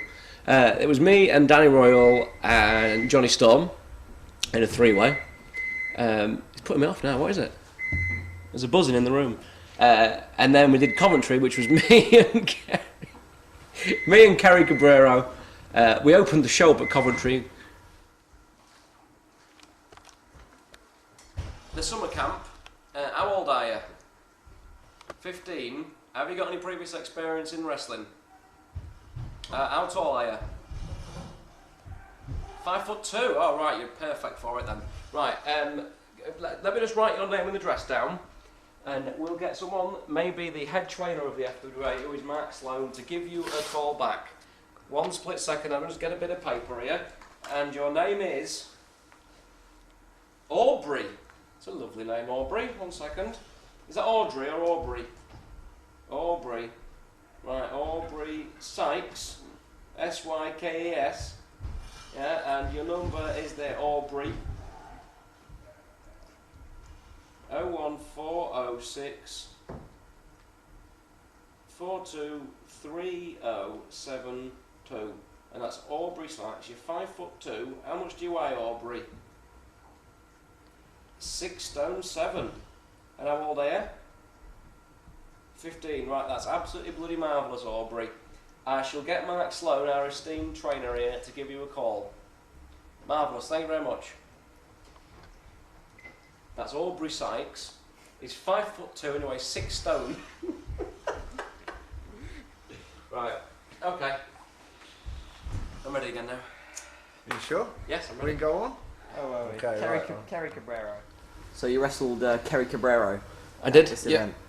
I really liked the match. The thing was, it was in a. Here we go, big idea time again. My strength as a wrestler is that I am a good heel. A good heel, whether it be a straight heel or a comedy heel, I'm good at either. I suppose I'm a bit of a camp heel, I suppose. But I was on first, and it was England-Germany that day. So my announcement at the start of this was, the respect that you people have shown me is obviously, I'm used to this from you English crowds. That's why I have relocated to live in Germany. Now Germany beat England that day 1-0, so that was instant heat in the first match of the night. So the place was, and bear in mind this was pretty much full. I think the official figure that I heard was 2,800 and odd. So it was pretty big, and the crowd was mental. And then I was on with Kerry. Kerry come charging down, and we did all the. I was doing dives out to the ring at this point, and Frankenstein was off the top. And as I remember it, it was about the third or fourth, maybe the third best match on the show. It was a really good match. And then Danny Royal came out, and he was on with Michael Kovacs, who's from Austria, but for that night he was from Germany. And then I stayed at ringside with Michael Kovacs, you know, been adopted by Germany and all this sort of thing. And it was the crowd was awesome. But I think it actually hurt the crowd in a way to put me on first doing the German thing, because after that was like it sort of quietened down. In fact, Johnny Storm saying to me, he says, geez, when you went out there, he says, that was like a WWF crowd. He said it was unbelievable. He said they've gone a bit quieter now. But I think that wasn't anything to do with me being the best or anything. I think it was just the fact that I'm a decent heel, and we're doing the German thing, and the crowd. I like going on first because the crowd they're up for it more than they are at the later stages. I don't like main events being last on a show, because I think last match on a show, although people are looking forward to it and they're waiting for it, they're also burned out by the time. Max Crabtree always had his main event, like third match, because the crowd aren't burnt out for it. They've come to see that specific match, but they're not having to wait all night to see it. I like that booking. I like that philosophy of not having the main event last. I actually think you should have, your match last. Should send them home happy, give them something fun to go home to, so they say it was a good show. But yeah, that was a good show, the Coventry one. Big crowd. After that, we went for a meeting in London. God, it's funny. And we went, me and Danny Royal and Kerry went to a restaurant to meet up. And, God, Kerry will shoot me for saying this. Kerry said, I'm just off to the toilet. I said, alright. So me and Danny are talking away. Kerry's like an hour and a half. He's gone missing for like an hour and a half. So I said, where's Kerry gone? Next thing, Kerry comes up. Total pasty white, looked awful. Sweat dripping off him. I said, where you been, Kerry? Oh, man. So what's up? Well, I was having a shit. He says, and the smell was so bad that I puked. and it went all over my trousers. And apparently the smell of it puked all over his trousers. So then he was in this toilet of like a Starbucks or something, and he was washing his trousers off with his boxer shorts on and stood in the toilet drying it off under the thing, and it was like literally about an hour. And then we went for this meeting. That was funny, bless Kerry. Kerry's a nice guy who can be a real sweetheart, but can also, when he gets his wrestling head on, when he turns up for shows, can be nasty in a way. He can have an attitude problem with people, and I think anybody will say the same thing about him. I think Kerry, if he hadn't have had an attitude problem, would be doing exceptionally well for himself now. But we go for this meeting afterwards, and we're all sat round, the usual crew of people again, and me and Danny Royal are going, Kerry said, don't say anything to anyone, will you? No, of course we won't, Kerry. So we get to this meeting, we're all going, it stinks in here. What's that smell? It smells sick. Oh shit, I'm not sure which it is. He's going, shut up man. It's just so funny.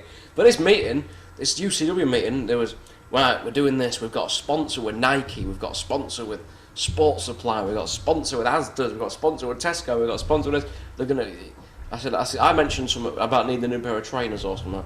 You don't need to buy any more trainers, we'll be giving, the sponsors will give you trainers, the sponsors will this, we're doing this, we're doing a 30-day national tour, blah, blah, blah, blah. Oh, cool. I thought, this is alright, this is really going places.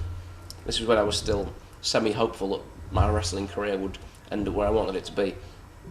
And that was it. After that, I went home, never heard a single thing from them ever again.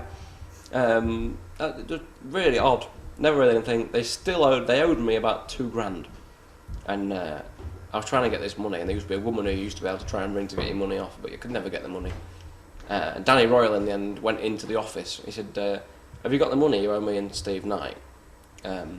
He says, let me tell you something, Mr. Wrestler. I don't owe you anything. But he relented, and he threw the cash on the table. And that was the last time I ever heard anything about that whatsoever. I think Ross took a lot of the heat for that. I don't think it was all his fault. I think some of it was his fault. But yeah, just another one. The second thing that died after the UWA. 2 shows. They put 2 shows on. With the amount of money they spent on them 2 shows, they could have put 25 shows on.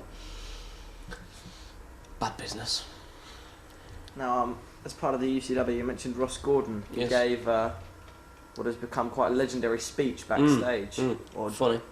He called everyone into the back. This was at Dagenham, this was, not at Coventry. Yeah, it was. He called everybody into the back, and we're all stood out the back. And there's me, and Drew McDonald, Danny Royal, Jody, Alex was there, and everyone was there. And he goes, we've got the people in. And he started, I can't do this impression, Linsky probably did it a lot better than me. He's going, fuck Dan Belenka, fuck Andrew Martin, fuck Paul Heyman, fuck Vince McMahon, fuck me, fuck my wife, fuck my dog, and it was someone like him. And he must have fucked at least 7,000 women during that time period of what he was saying. Fuck them, fuck this, fuck that, fuck that.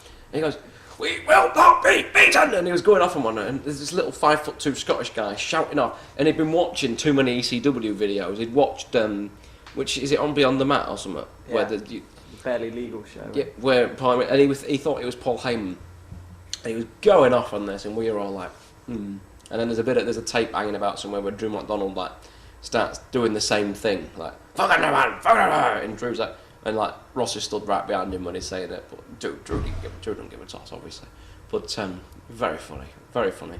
They were good. They're the times when you know, wrestling's been good to me, and it's been shit to me as well, but. When I'm 90 and I sat in my hospital bed dying, I think the times what I will look back to in my life that were fantastic will be the wrestling times, definitely, because it's like just hanging about with 10 lads that are all a good laugh mainly, and you know you have some great times. You meet some good people. I wouldn't say you meet a lot of great friends. You meet some good friends, but I always wonder how many of them friends that you would speak to if you wasn't involved in wrestling anymore, and the answer is probably not many of them whatsoever. But you have a lot of very nice acquaintances that come and go during your time period in wrestling. But yeah, that was funny and very highly profitable. I think 9-10 grand, something like that, for 2 shows I made. Fantastic. I wish it happened now. Next time it happens, there'll be another one. There always is. There'll be another one after this. Now, moving on to Wrestle Express. I love Wrestle Express. What was Wrestle Express? Wrestle Express, it was just something I was reading on the internet. Bear in mind at this time, UCW, I came back, got myself back in a little bit of shape again. When that folded, I thought, bollocks to this, I'm sick of going to the gym, nothing happening from it.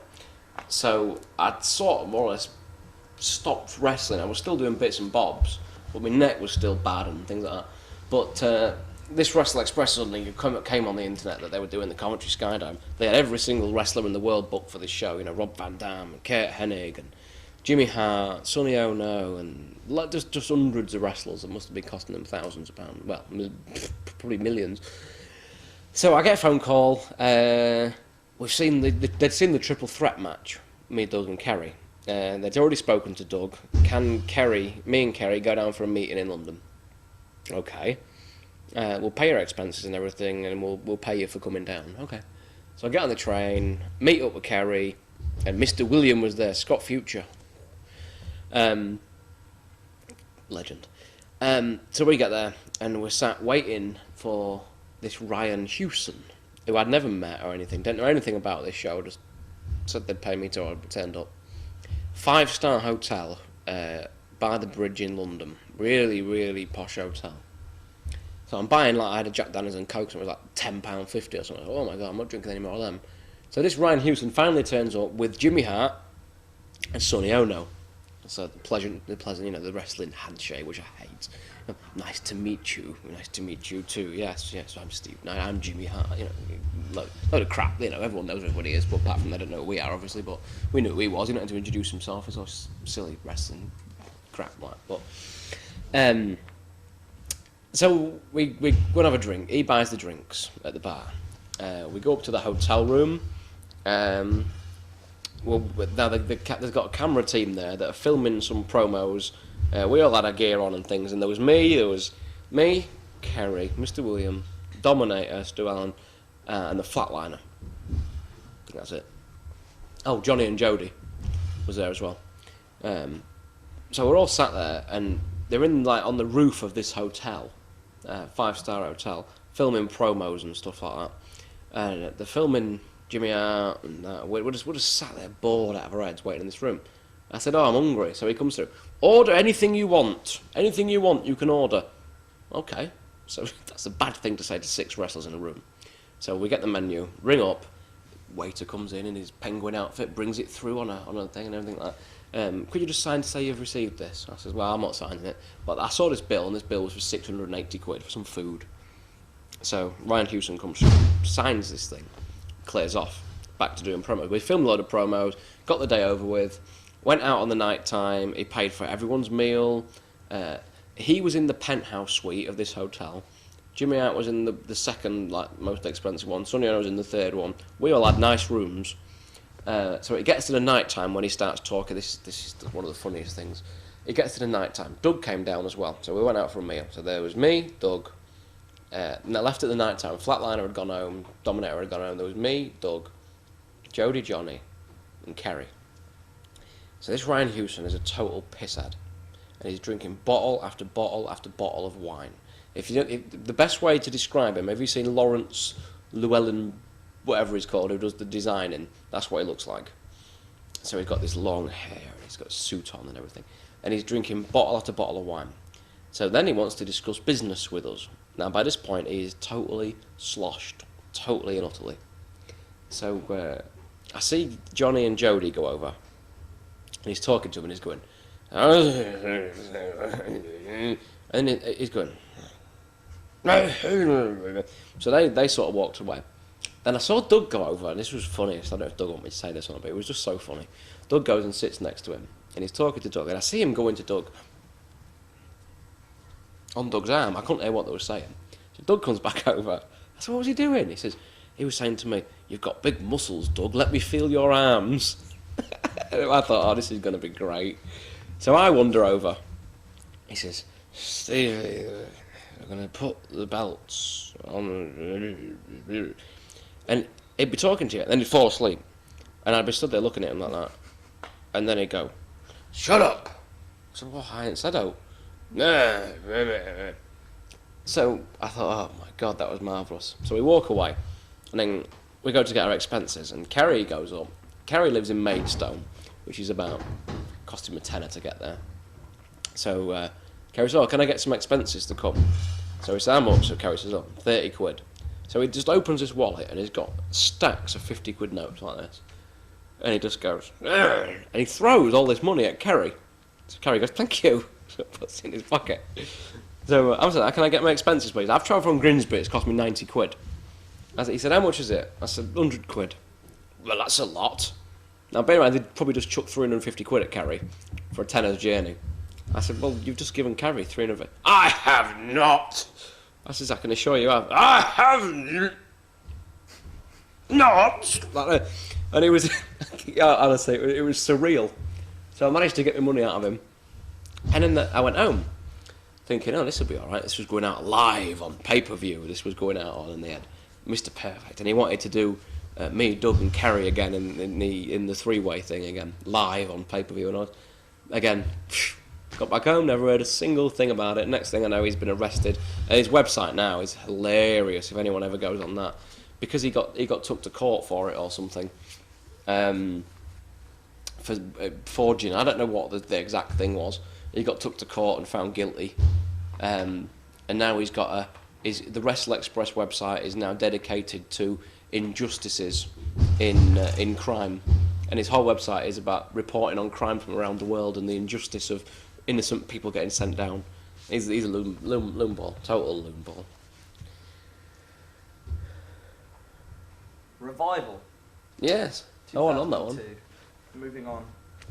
What are your thoughts on this show again? I mean, next big thing kind of thing. But I wasn't on it, so I couldn't tell you. That was the one I wasn't involved with. FWA started up when it was a little small thing, what Mark Sloan was running. When we was doing UCW, I believe, because somewhat around that time, Justin Richards was the champion of the FWA or something. And UCW signed a lot of the guys, but they couldn't then work for FWA or something along them lines. Now FWA was Mark Sloan and me. When Mark Sloan was doing the UWA stuff, I used to slate him all the time, quite badly in interviews and things like that, because I didn't think he looked like a wrestler, and I didn't think this, that, and the other. So I used to give him a bit of stick, which is a lesson to everybody that the unlikeliest people start big things. So then the FWA started gaining a bit of momentum, and I'm just sat on my ass doing nothing. So the guys that I'd always work with, Jody, Johnny, Doug, Alex, are all doing these nice big shows for FWA, getting all this things on the internet and reporting, all these reports, and they're starting to go out to America and Japan and that. And I'm thinking, cocked up here, aren't I? I've really cocked up here because, I've always run with these boys and now they're all doing this and I'm sat on my ass. So I promoted some shows. Now, I've always used Alex on all my shows. Anyone that sort of thinks I'm an ass kisser for Alex, I've always used Alex because my idea of a wrestling show is to have a big fat guy, a big tall guy, a guy that flips about. I like a real mixed bag on my shows. So I always had Alex. So I brought Alex down to do these shows. He said, we need to bring you into FWA, because by this point Alex had taken over. And Revival was on Bravo the night of one of my shows. So we did the show, then we went back and watched Revival. And it ate me alive that I wasn't doing that. It really did, that's the truth. I was sat there watching it, I'm thinking, I should be doing these shows. And it really, and I got pissed up, and I said to Alex, I remember saying this to Alex, kills me, Alex, I'm not doing these shows. And the next day I thought, let myself go there and I let my guard down there. But he said, it was still a long time after that before I got used. But yeah, I thought Revival was an awesome show. And it's the first time I'd seen a lot of the guys work for maybe a year. And Doug had come on like 1,000,000%. And Jody and Doug match at the end is just unbelievable. The finishing sequence and everything is fantastic. And everyone had come on so much. So yeah, Revival was good show. Wish I'd have been doing it, but to be fair to me, I wasn't ready. I wasn't in shape to do it or anything anyway. I'd have been an embarrassment on there anyway, because I'd fell well behind on what they were doing and what they're probably doing now as well. I wasn't in their league at that point, so. You're also promoting shows, as you mentioned. Can you tell us a little about these? And I mean, you mentioned Alex, some of the other wrestlers that you. Always the same people. I always use the same people. I had, I'd wrestled maybe like 3 times in that year, and I had Alex, Jody, Scott Parker, UK Pitbulls. First time I ever met them, I had them down for these shows. Alex, Scott Parker, Flash. That's about it. First night I went on with Jody, but a really nice little match at Brig. Really, just so easy. We had a really good little match. And then Alex and that came over. And I think we did 4 shows over the space of the 4 days. And it was fantastic because I made £23 in total over the 4 days, which was just awesome, wasn't it? But for the effort you put in, it's really not worth 23 quid. But it gave me the I went on with Alex on the last night and we had a really good match again. And I've promoted loads and loads of shows, but under different names all the time, so I've never really built on anything. That was EWC I promoted as that time. But there's no story to that. 4 shows, good fun, good laugh. In 2002, you announced your retirement. Yeah, announced, isn't it? Major, shocked the world. What were the reasons behind this? Just my neck, mainly. I think the last night of that tour, off nothing. It wasn't a bump or anything. It was just getting picked up off the floor. My neck just went. And I mean, when I say it's not a wimpy thing, when my neck goes, it really goes. It's not to the point where I just sort of, my neck's hurting a little bit. I literally piss myself in bed from pain. Literally sort of, just, it sounds really bad, doesn't it? But I literally do, I'm in that much pain that it just, the pain is shocking. These lads laughing, little lad here, look. But yeah, that is true. That is how much pain I was in my neck. It was that bad. So by this point, I'd met my now wife. We'd got a house together, and I just thought, I'm not doing anything with wrestling. I fell so far behind with.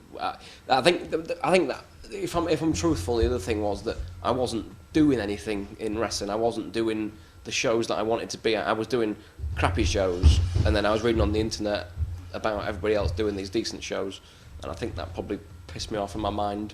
Not pissed me off, it wasn't anyone's fault apart from my own fault, because something we've not touched upon probably is when we was doing the UWA shows and things, is I was a bit of a dick to people, and that certainly didn't help with them people that I was then a dick to starting to make waves in the wrestling. And obviously they're not going to use somebody, if you've been a dick to them 2 years before. So that's a number 1 lesson that I have learned, I think, more than anything, is just, you don't be a dick to people. There's just no need for it. So that was what I learned. So yeah, I just said, I'm not going to bother anymore. Packed it up. So whilst you're away from wrestling, what did you do? I sold cars. I worked at Renault selling cars. I still had my wrestling school. That was still alright, I was still doing semi-decent off that. I sold cars, I do DJing, I worked on the door, just loads of little different things. But that year actually set me up, because that year I made good money. I was selling cars, I was DJing, doing the doors and everything, and I made more money than I'd made in wrestling, I think, just about. So it set me up that year. But, I've always loved wrestling. I've been interested in wrestling since I was 5 or something, and it kills me not to be involved in some way. So in 2003, actually no, briefly, you mentioned that year, but I've always loved wrestling. I've been interested in wrestling since I was 5 or something, and it kills me not to be involved in some way. So in 2003, actually no, briefly, you mentioned earlier on, this is linked into your retirement, you mentioned steroids. Yes. And painkillers. Yes. Just elaborate on, perhaps on your own, or your thoughts on usage in the UK scene. Yeah, people take them. I would think a lot of people that you probably think don't take them, do take them. I think I think my views on steroids are that if you use them in moderation and don't abuse them, there's nothing particularly wrong with them. Example being, you've got a headache, you'll take 2 paracetamol. But some people think, oh, I've got a big headache, I'll take 4 paracetamol. That's when you're going to get all your side effects and things. I personally don't think... if someone wants to take steroids, it's not hurting anybody else. It's your choice. People go out and get pissed up in the nightclub and then go off their head and bottle somebody. Anything you hear about steroids where people go mad and lose their temper and start being Bruce Lee and climbing up walls and things is absolute crap, It's absolute rubbish. I think it's a personal choice, and I personally don't think there's anything wrong with it. I know some people will disagree with me, but yeah, that's it. I mean, I used them. Last time I used them was 6 years ago. That's the last time I ever touched any. But there are people that use them, and it's their choice. They're not hurting anybody else. I don't think it sets a bad example for people or anything, because it's not forced upon you to do. There's a lot of people that wouldn't be...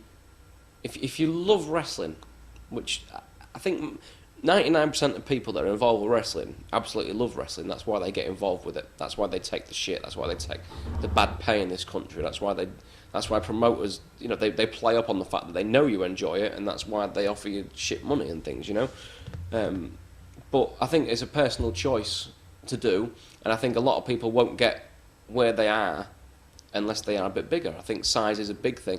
Size isn't so much a big issue in Britain, but if you want to go and work other places and be successful, you do have to be bigger. And there's a way of doing that, which is to take steroids. And I don't think people think that you're going to take some steroids and then all of a sudden you put 10 stone on. It's not like that, Steroids are just part of the puzzle. It's part of your diet, of your training, of everything else. It's not even the biggest part of your puzzle. Your biggest part of your puzzle is eating right and everything else. But yeah, I've taken them 6 years ago. I'm not adverse to taking them again. I'm not going to, because I'm nearly 30. I won't take them again. But I don't personally think there's anything wrong with it. It's a personal choice. It's not like even smoking. I mean, I smoke, but if you go into a pub and you start smoking, you're blowing smoke around, everybody else is getting your smoke out there. But you can buy cigarettes from the corner shop. You can go in and get pissed up in the local pub. You can go and buy a bottle of Jack Daniels from the shop. But because the government are making a fortune off it in taxes, don't get banned, does it? Steroids, personal choice, don't do anybody harm apart from the person taking them if they abuse it. What's wrong with it? What's the big deal? And what about painkillers? Painkillers. If you're wrestling a full schedule, right, of wrestling, and you get a bad neck, for example, you can't just miss your spot. You can't just miss your show. You either suck it up and get on with it, depending on how bad your neck is. Breakout tour that we did, when we won we'll come to this, I think, when I won the tag belts with Alex, second night at Bolton, did nothing. Paul Travell went to pick me off the floor, my neck couldn't move. I was in absolute agony. Now the next night was dropping the belts back to the family again, so I had to do this match, but I literally couldn't get out of bed. I was just in total pain. I had to get driven to the show because I couldn't move. And when I get to the, I says, I can't. There's no way I'm going to be able to wrestle tonight. I won't mention who gave me them, but someone had some morphine tablets. So they give me the morphine tablet. Good as gold. Finished the match. Good match. And it shows you how easy it would be to get hooked up on taking things, because painkillers, if you take strong painkillers, they make you feel good. They make you feel relaxed. And then when you don't take them, when you've taken them for, when I had an operation, for example, I was taking these painkillers, and they make you feel good, they make you feel relaxed, and then when you're not prescribed them anymore, the next day when you haven't got any, you don't feel right. You feel agitated because you're that used to feeling so relaxed all the time. And I can see how easy it would be for someone to get. I had a problem taking painkillers, not a major problem to the point where I was, doing anything silly with injections or anything like that. But I had a problem with taking painkillers, and I had a problem getting off painkillers because I just got addicted to taking them. I mean, I'm not on anything at the minute, but I have taken them, yes. And I can see how easy it is for people to get hooked up on taking painkillers. Because if you're working in a big company where you're earning lots of money, you can't just say, oh, I've hurt my neck, I've hurt my arm, I've hurt my leg, I can't come and wrestle tomorrow. You just take something so you can wrestle. You decided to return in 2003. I did. What brought you back? I just missed it. I just loved it. Alex gave me a call, Alex Shane. I've always got on very well with Alex. We've got very close views on the wrestling business. He gave me a call, and they were doing a tour, and he says, would you want to promote one of the tours at Cleethorpes? I said I will do. I'm not really into promoting the tour because I'm not making any money off it, and I don't do anything if I'm not making any money. But I said, by all means, I'll help you do it, sort of thing. So I just got someone to put the posters up for him, organised the venue. They came through and did it. And Alex had an idea for this, that they did it every night with someone different, where the family were doing something in the ring. I went out and addressed the crowd, sort of thing. The family came out and beat me up. So we did that. And when I went out, the buzz I got from people just, oh, Stevie, and I'm like, oh, this is all right, and I've missed this. And then Travell came out, and I read something that Travell put that he would love to do a match with me. Really, really looking forward to doing something with it. And I thought, oh, this is all right. So I put the word out that I might want to do some shows again, thinking that nobody would be really that interested. And I got loads of emails and phone calls and stuff like that. So I did. The first match back I did was for Chris Curtis, the AIWF in Stoke. I lost 2 stone. I made the effort. I lost 2 stone, and I'd also at this point started seeing a guy who does jiu-jitsu and shiatsu massage, proper back, snapping your neck about and things like that. And it had really helped my neck, and my neck was feeling pretty good again. So I thought, I could probably do this. So I did that show, and luckily Greg Lambert was at the show doing a report on it. And I won't say Greg's a mark for me, that's a real bad word, isn't it? But Greg quite rates my work, I think. So, obviously he said something to Alex when he'd seen it. He'd said, oh, Steve was on. It was his first match back, and it was really entertaining. And that was that. So, it gave me a good head start with Greg seeing it, because he wrote a review, obviously on his websites, and he posts them around the internet and stuff like that. And it more or less got me back in the saddle pretty quick. And I'm saying, oh, Steve's working again, and he looked all right, and he was doing all right, so it did me well. In only your second match back, you wrestled Alex Shane at a GPW show in Wigan. Yes. Now, it's understood that there was something of a backstage disagreement between you and Shane after the match. Funny. Alex turned up for the show, about 5 minutes before we were supposed to go on. And he threw this finish at me what we were doing. I said, right, okay, I said, I ain't quite got... Now, bear in mind, it's my second match back.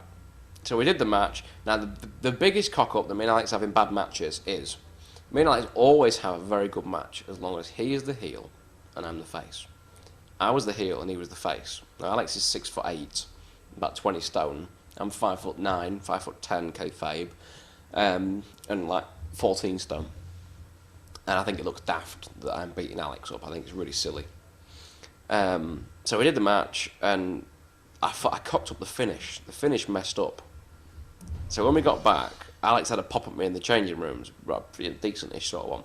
He said, oh, I cocked up the finish, blah, blah, blah, blah. So I shouted back at him, and then he shouted back at me, and we had a bit of a slanging match. And all the other wrestlers sort of come and stood over because they thought we was going to kick off. And then it all died down 2 minutes later. And... we spoke to each other on the phone a couple of days later, and it was all good. But I suggested to him at that show, I said, because he was saying, oh, we're going to bring him into the FWA, and my suggestion was that I came in to do something with Nikita, which was, he said, oh, that makes a change. Everyone wants to come in and start working with Doug Williams and things. I said, no, I reckon I could do something good with Nikita. So that was the plan. Possibly a slightly different point in time, but we'll bring it up anyway. This is regarding the tour. Yes. Steve Linsky and who then to... Yes, yeah, this was funny. I don't know. Now, see, I've not seen Linsky shoot yet, so I don't know what he's said about this. This was the first tour. Yeah, this was the first time. I wasn't wrestling on this tour. So we did it. Apparently, what had happened was, Hoovy had been in the van with Linsky, and Linsky had hit him over the head with a bottle or something. I won't witness to this. So Doug had stopped over at my house the night before, because I get on, me and Doug are real good mates, and then we drove up the next night to Morecambe. So we're sat in the changing rooms, and all there is me sat there. I think there was somebody else sat next to me, but I can't remember who it was. Linsky and Hoovy. So Linsky did, in all fairness to him, he said something about Hoovy, which wasn't remotely offensive. It was just something, nothing. So Hoovy just put his head up and he goes, "What did you say, man?" That's a bad impression. That was more like Razor Ramon, wasn't it? But he says, "What did you say?" He says, "I didn't say anything." He goes, "What did you fucking say?" And he stood up. So Linsky says, "I didn't say anything." He goes, "I'll come over there and punch you right in the fucking mouth," to Linsky. So I'm just fucking bemused by this. I'm thinking, this is funny. So Linsky, to his credit, said, "Well, why don't you come over and do it then?" So I thought, oh, Linsky, So as Hoovy took a step forward, he then relented on his story, Linsky. He said, "Look, I've already apologised to you. I don't want to, blah, blah, blah, blah." So I thought it was quite amusing. So Hoovy said something to him that if he didn't stop talking to him or something... and he says, "I don't like you, man. I don't want you to talk to me anymore." So Linsky said, "Okay." So Hoovy went and sat down. So I walked out, a fucking big gob, obviously. "Hey, Alex, did you wear that?" Telling everybody about it, 'cause I thought it was really funny. And then conveniently, there was a tag match after that, and Linsky got thrown out the ring and took this bump. So the next thing I know, everyone's running about backstage. "Linsky's hurt his back. Linsky's hurt his back on the side of the ring." So Alex says to me, "Just go and check on him, will you?" Because everyone's running around like he'd killed himself or something. So I run out. I didn't run out. I walked out slowly. And I come up to Linsky and says, "All right." Oh, it was so funny. It was, my back, Honestly, it was like he's having a baby of some description. And I looked at him, and I just left him, and I walked back into the back. I said, "It's fake, he's putting it on." And this was just after the Hoovy thing. And Alex said, "All right, okay." And then he had to be helped to the back, and it was all the boys, because they was all buying this, and they all lifted him into the back, and they all sat him down in his chair, and then he had to go home for the rest of the tour. Just so it happened that Hoovy had threatened to punch him if he went near him again. Get the connection.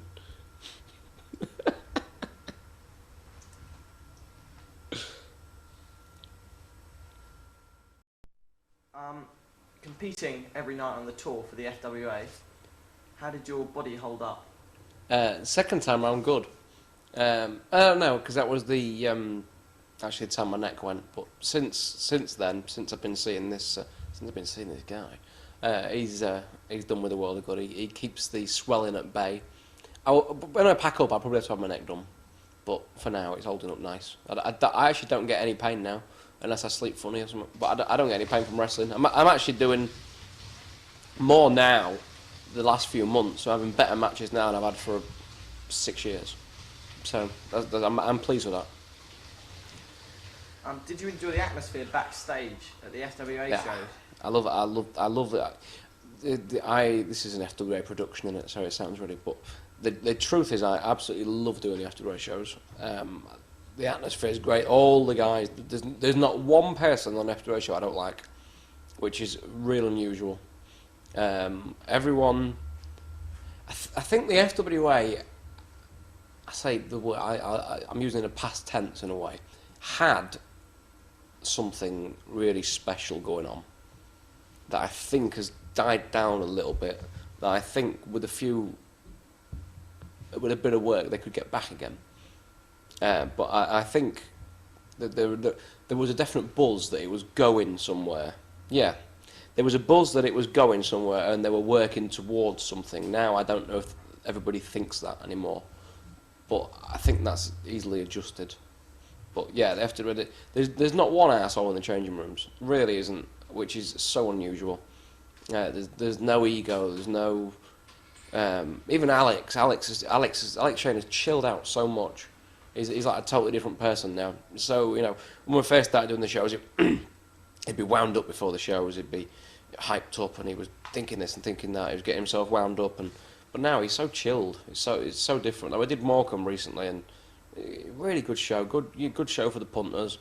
no arseholes backstage, and that's the first thing that struck me when I went and did the shows was I was worried that I wouldn't be accepted by people, because when I came in, I was quite willing to just start from the bottom and see if I could work my way up, which hopefully is what's happened and what is happening at the minute. But yeah, love it. Love. I really enjoy the FWA shows. Always look forward to them.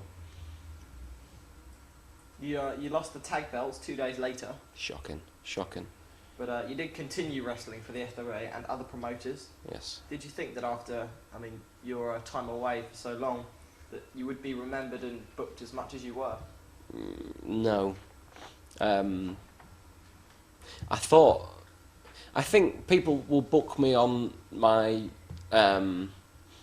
as entertainment value for shows, because I think I'm a good person to have on a show for entertainment values. I think whatever you want me to do, I'm fairly versatile. You know, I can do comedy, I can do a face, I can do a heel, whatever you really want me to do. But I thought my attitude that I'd had with people would have stopped me getting booked. Yes, but luckily, hopefully, I've totally changed that attitude now, and I hope that people want me on a show because they think I'm going to be a good laugh now instead of being a prick. Before we move away briefly from the FWA, you mentioned Steve Linsky previously. Now, in his recent shoot interview, he gave an enlightening account of how he broke his leg in the ring, and I gave you a lot of credit for that. Did he? Yes. Good credit or bad credit? Well, he said it was you had a lot to do with it. Tag match at Cleethorpes, my hometown. Linsky was a blue Power Ranger that day. Did he mention that? He may well have done. He was a blue Power Ranger that day. There's so much in this interview could technically go on for 25 hours because I could talk about some. I've been a Power Ranger, I've been a meanie, I've been a this or that, I've been a pink Power Ranger, blue Power Ranger, red Power Ranger, I've been a ninja, I've been everything you can possibly think. I used to double up on every show. I'd go on as myself and I'd go on as a Power Ranger and get paid twice, and I did that for about 3 years. But yeah, Linsky he borrowed my blue Power Ranger outfit at Cleethorpes. And he's just getting ready to go out to the ring, so I thought it would be hilarious to squirt oil and make it look as though he's pissed himself. So just as he's about to go out, squirt his oil, he's got a big patch, and his music's playing at this time. So just as he's about to leave, oil all over his crotch. So his music's playing, like, go on, get out, get out. I love Linsky. I've known Linsky for forever, for like 16, 17 years, and I love anything I say about him on here isn't meant in malice, and he'll know that, because he's a good guy.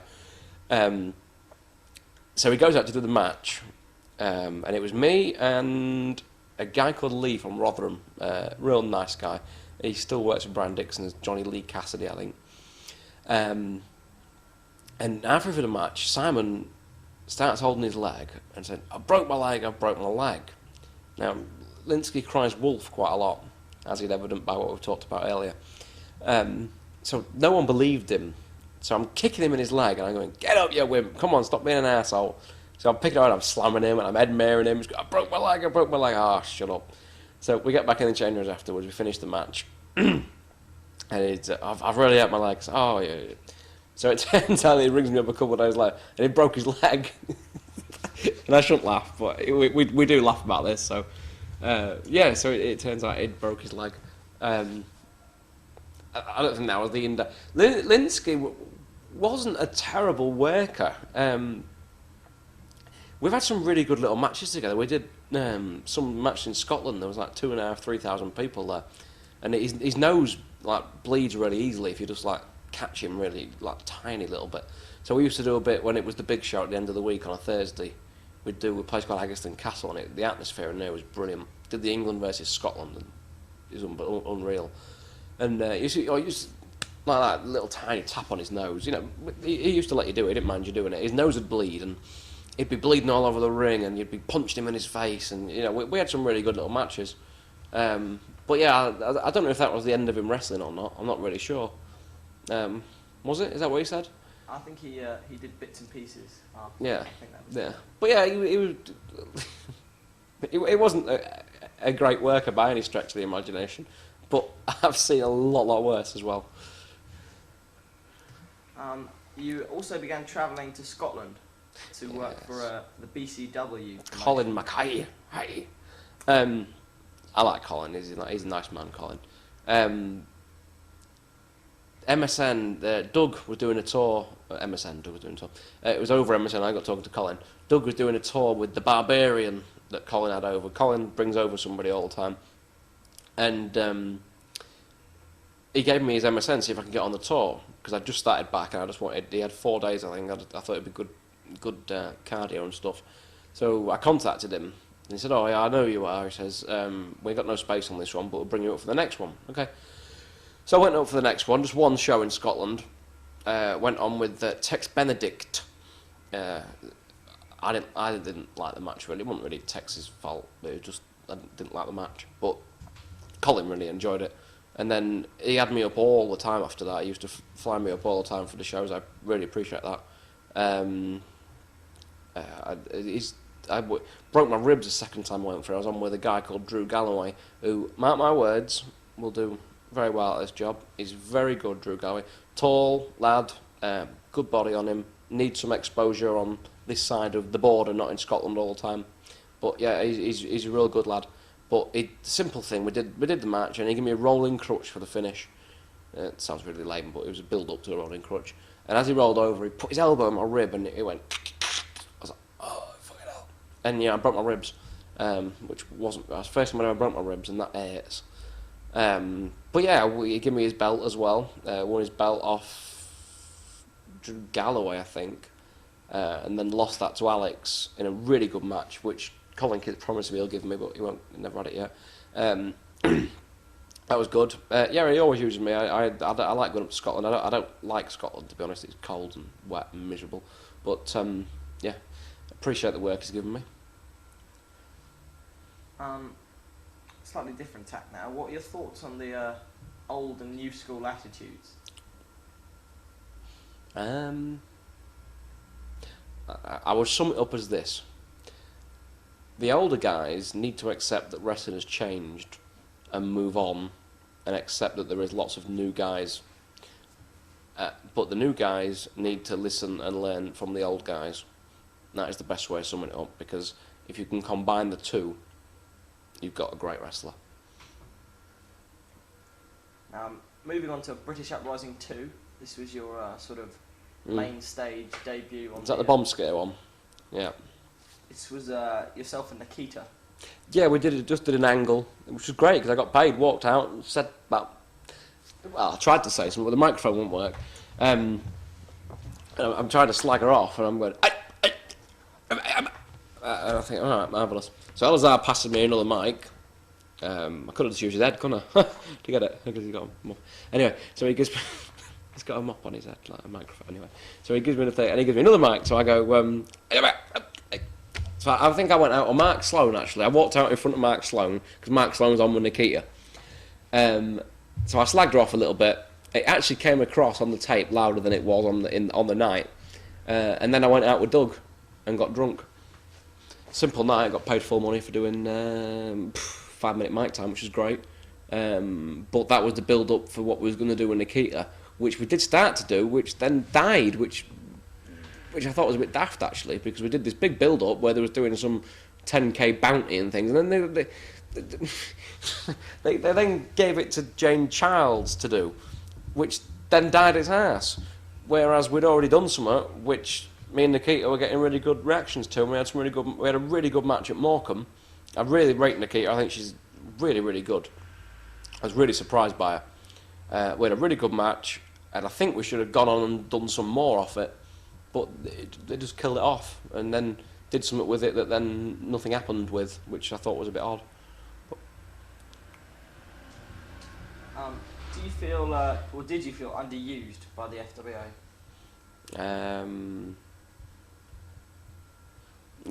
I did. I think, yeah. I think I did. I think I could have done more than what I was doing.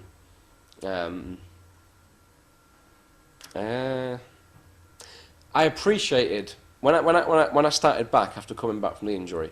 I appreciated any work that I got, and I would do anything that they asked me to do, and I did do anything they asked me to do. You know, I jobbed in tag matches, jobbed in Nikita, and I didn't mind doing any of it because it doesn't affect my character to lose. But there were times when people were doing things on the shows that I thought, God, I could have done that so much better than the person they've given that to. And I think in the end, I mean, we'll probably come on to that. I started doing the tags with Mark, which I think we didn't get any ring time to get over with anything. That's no one's fault. It's just that the time, the shows wasn't there to get it over in time. But the backstage stuff that we did on the TV was what got us over.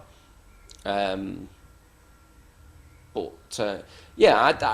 did in a way. Although I'm not big-headed enough to say that you can stick me in with Jodie and I'll have a fantastic 5-star match with Jodie. It's not going to happen because Jodie pisses all over me, fitness-wise, wrestling-wise, and everything else. But yeah, there was bits where I thought I could have done that better than the person I've given that to. Yeah. As you mentioned, you did form a tag team with Mark Sloan. I mean, your thoughts on this when it was funny. It was funny because me and Mark didn't get on at all at first. I used to send an instant message to Mark on when he was running when it was totally Mark that was running Frontier Wrestling, and I'd say, "When are you going to bring me in?" Soon. It never happened. I had no right to think they'd ever bring me in because I used to slag him off all the time, to his face, behind his back, everything else. And then I think that Mark thought we wouldn't get on when we did it, and I think that I thought that we wouldn't get on when we did it. But we've actually ended up getting on exceptionally well off it. We've actually got quite close views of. I thought we had totally different views on wrestling, but we actually haven't. We've got quite close views, and this is going to shock some people. But the backstage stuff that we did, most of it was actually Mark's idea for stuff, like the flicking one of his entourage in the face with a workout thing, which was really funny. And some of the other stuff that we did. And we've done some really funny stuff that they've never shown as well, which is quite annoying. I don't know why, but they've never shown some of it. I think some of it might be on the DVDs that I've not seen. But I think it worked out well. But we never had any time as a tag team. I think we've tagged like 3 times or something like that, I think we could do with a bit. We've done more stuff. We've had more time on screen backstage talking and doing skits than we have in the ring, which got us over to a degree. But if they'd have had more shows, we could have had more ring time. It'd have been better.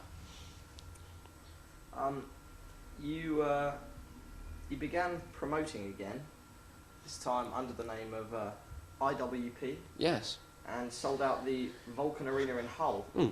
So, I mean, how did the show come about? My mate Youngie, who does some refereeing for FWA and stuff, said they've got a nice arena at Hull, which is about half an hour, called the Vulcan Arena. It's a 1,500-seater place. He said, why don't we run it? So I rung the arena up, said, how much do you want? And they told me. I was like, ooh, that's a lot of money, but I thought we'd go for it anyway. We put everything into it that we could, promotion-wise. We went out and flyed and every day, which you've got to do. Every day, posters, loads of big articles in papers. I had the UK Pitbulls there, who I think are brilliant. They are such nice guys. And they came over and they did a publicity day for me. When you bring over 2 guys the size of them, the newspapers are interested in them. You can't bring over, let's say, for example, I brought over Aviv, right? It was a top guy, But I said, I've got Aviv in my hand here. Can you come and take some pictures and do an article? They wouldn't be interested. You say, I've got a guy who's 40 stone and his mate who's 30 stone. The newspaper are interested. So they came over, we got loads of full-page articles and everything. I think we had legitimately in the first one just under 1,000 people, which was good for my bank balance. But yeah, you'll probably, this is the next question about. We advertised Jake the Snake for the show. He was the main focus of all the advertising. Jake the Snake. We had him booked about 2 months in advance. I sat there at the arena, massive place. The ring's in, the railings are up, the video screen's in, all the wrestlers are turned up, and Jake's not there. So I says to Pitbull Mike, I says, give Jake a ring, will you? That was my own fault because I'd never spoken to him before, never met him, never spoken to him. I heard lots about him, obviously. Get the phone call, Mike rings him up. Where are you, Jake? I'm in Southampton. Southampton, here, Hull, here. Show starts 2 hours. what are you doing in Southampton? Why are you at the show? What show? So I thought, oh, nice. So I threw a temper tantrum, told him to fuck off over the phone, threw a bit of a temper tantrum, then went and sat and sulked in the corner. Now, we had 750 advance for this, so I thought, oh, marvellous, this isn't good at all. Alex came through, and Alex put his arm around me and said, oh, we'll be all right, you know, and we'll pull through it, Doug did, and Birchall did, and Zebra, you know, coming out, and everyone worked on that show double time. They all worked really hard. And it was a really good show, really, really fantastic show. And we replaced, it was supposed to be a lad called Jamie Idle, who I've trained from Hull. He's a good prospect. And so he was from Hull, so we sold a few tickets. It's good. It was him and Jake, so we replaced Jake with Spud, who was supposed to be in a different match. Spud jumped off his balcony, which must have been like 20 foot in the air. And it was fantastic, and it made for a much better show that Jake wasn't there. In the end, and the crowd, to be fair, really didn't care that he wasn't there. We announced it. We said if anyone wants a refund. No one took it. Cracking show. Everyone worked so hard on that show. It was a good show. You promoted at the same venue again 2 months later, and again selling out. Yes. Near with D'Lo, Brown, and Birchall. Yeah. So how did you find D'Lo? I liked it. D'Lo. I went to meet D'Lo at the train station. He came through. I said I'd rung him up. I'd never met the guy before, but he'd been over for somebody, and he was waiting to do Uprising 3, and he had a week between the shows. And Alex Shane rung me up and said, "Have you thought about using D'Lo?" Because it was supposed to be Birchall and Zebra. And Zebra obviously went away for a while, so we had nobody to go on with Birchall. So we ended up getting contact through Alex from D'Lo, agreed a fee. D'Lo said, yeah, I'll come and do it, marvellous. Went to meet him, what a nice guy, you know, real down-to-earth guy. And I spent 3 or 4 days with him. We ended up being real good friends. Hence I brought him back again as well, and when he was over doing the celebrity wrestling, I went up and stayed with him and his wife at the hotel, and you know, I get on very well with D'Lo. He's a nice, down-to-earth guy. D'Lo, he's a funny guy. And again, it's like I say, we sold out. I think D'Lo did us good on that. He's he's a good, charismatic guy. What a waste. If I was D'Lo and I was sat watching WWE, watching some of the people on there, you know, just the big, tall bodybuilders, the generic, all the same on SmackDown stuff, very generic people. I would be gutted watching that, because he's full of charisma and full of energy, and he's very rock-like when he does his promos, and total waste. Why they ever got rid of him, I do not know. Birchall, main eventing, he was your first champion. He was. And he's gone on to America. He has. You think he's going to succeed? Yeah, I think he will. I think the thing was, when Birchall was over here, he was pushed as a monster big guy, whereas there he's not really a monster big guy. He's probably a lot smaller than a lot of the normal guys there. I hope he does, because he's a nice lad, and it's good for British wrestling to have more guys over there. It's a credit to, you know, FWA Academy and stuff for training him up, because he's not, you know, I know Birchall learnt a lot from going away from FWA and getting, you know, picking up stuff from all the other guys, you know, Brookside and Joe Legend and stuff, but, you know, his grounding is from here, and I hope he does. I really hope he does. I don't see why he shouldn't. He's got all the tools that he needs. Who would you say was your best friend in wrestling?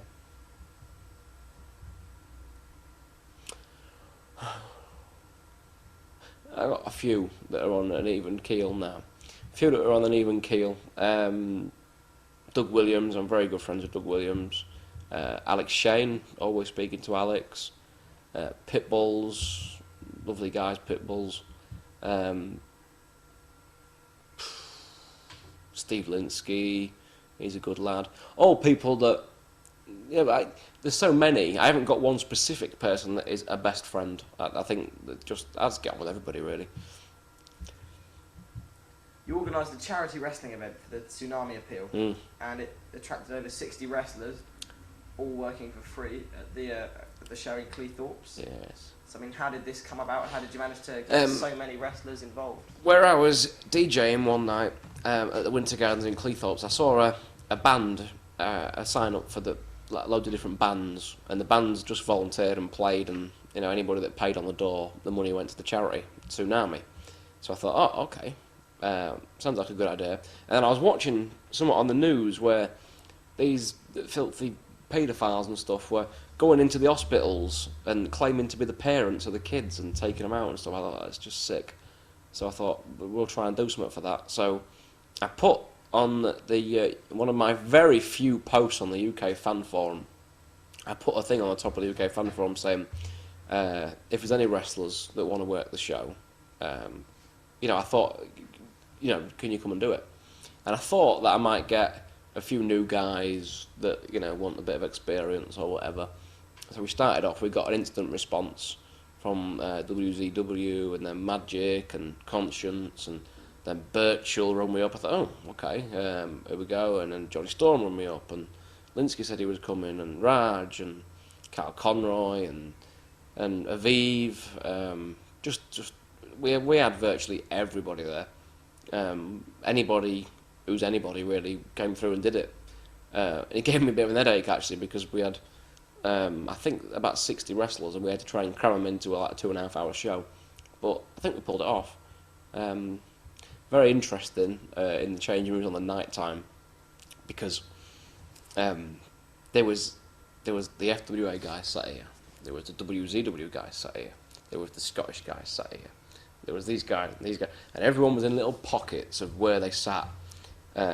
Everyone seemed to get on okay, but I'm sure on the way home there was a few conversations of, did you see, I did hear a comment that all the FWA guys all sat together and, blah, blah, blah. But then I don't think you're not sitting there because, oh, let me go and sit with him, he's FWA. You're sitting there because they're your friends who you work with often. You're not going to go and sit next to somebody you don't know very well or anything like that. Everyone sat in the groups, but I don't think it was because of that they were sticking together under a name of a promotion. I think it was just that they're the people that they regularly sit with. But yeah, we tried to mix it up, and it was a good show. It wasn't a good show from a wrestling standpoint. It wasn't a good show. It was a good show from an entertainment standpoint. From a wrestling standpoint, you couldn't have a good show because there was too many people there, too many wrestlers that were just mixed into each other. So, but I take quite a lot of pride in that, because I think that was a turnaround for me from being seen as a bit of a dickhead at one point to being seen as somebody that could just, it was, I think a lot of people didn't necessarily come because, I'm trying to say here, somebody else could have put it on there, we're doing a charity show for the Tsunami, and they wouldn't have had 60 wrestlers from different companies there. So I'd take a lot of, I'm not saying pride, that's the wrong word, emotion in a way from the fact that I was chuffed to bits that these guys trusted me and liked me enough to put the trust in me to come down and do the show. And then Hayde Vanson put this on. Hayde. Nice enough, the hotel, I said, we've got a load of wrestlers coming. I said, they're all working for free, it's a charity show. Could we have a hotel? Yeah, so they did rooms at discount rates and everything. So I get a phone call the next day from the hotel. One of the wrestlers had set off a fire extinguisher and sprayed it into someone's room during the night, which turns out to be Hayde Vanson. So apparently Hayde had gone to him. I love Hayde. There's no heat. Apparently Hayde went to the hotel and said, if there's any problems, give me a ring. Blah blah blah blah blah. Doug's shooting. So Doug says, I don't like an issue. Blah blah blah. And so I rung up Hayde just as teach him a bit of a lesson. I says, hi Hayde. I says, Steve. He said, oh mate, all right. I said, I've had a phone call from the hotel. They've sent me the bill for the fire extinguisher. He said, right. I says, 380 quid. Like, the phone went really quiet. What? I said, yeah, 380 quid. What? And he was just stuttering down the phone. I said, well, if you can send me it as soon as possible, because I've had to pay it. Oh, all right, mate. So I left it. I put the phone down. left it for a couple of hours, and then I rung him back. I said, they ain't really. I says, but don't ever do that again, you know, because wrestlers got a bad name as it is, you know. I wouldn't want 20 wrestlers staying at my hotel. Wrestlers let themselves down because you can guarantee that someone could come in from ITV or something like that who was interested in putting a wrestling show on, and you can guarantee that one of the wrestlers would be a cock to them. Wrestling lets itself down. It always has done. You wrestled a tag match in Scotland. Yes. Against two Japanese legends, Misawa and Ogawa. That's nice pronunciation. Say that again. Misawa Or Nagaha. and Ogawa. Yeah. Mitsuhara. Yeah. How did you find working with the? Easy, very easy. Really surprised me. Colin Mackay, who got credit to Colin, you know, nobody would have put me in that match. That's the truth, right? Nobody would think, right, we've got Doug Williams and he's on against Misawa and Ogawa. Who should we have as his tag partner?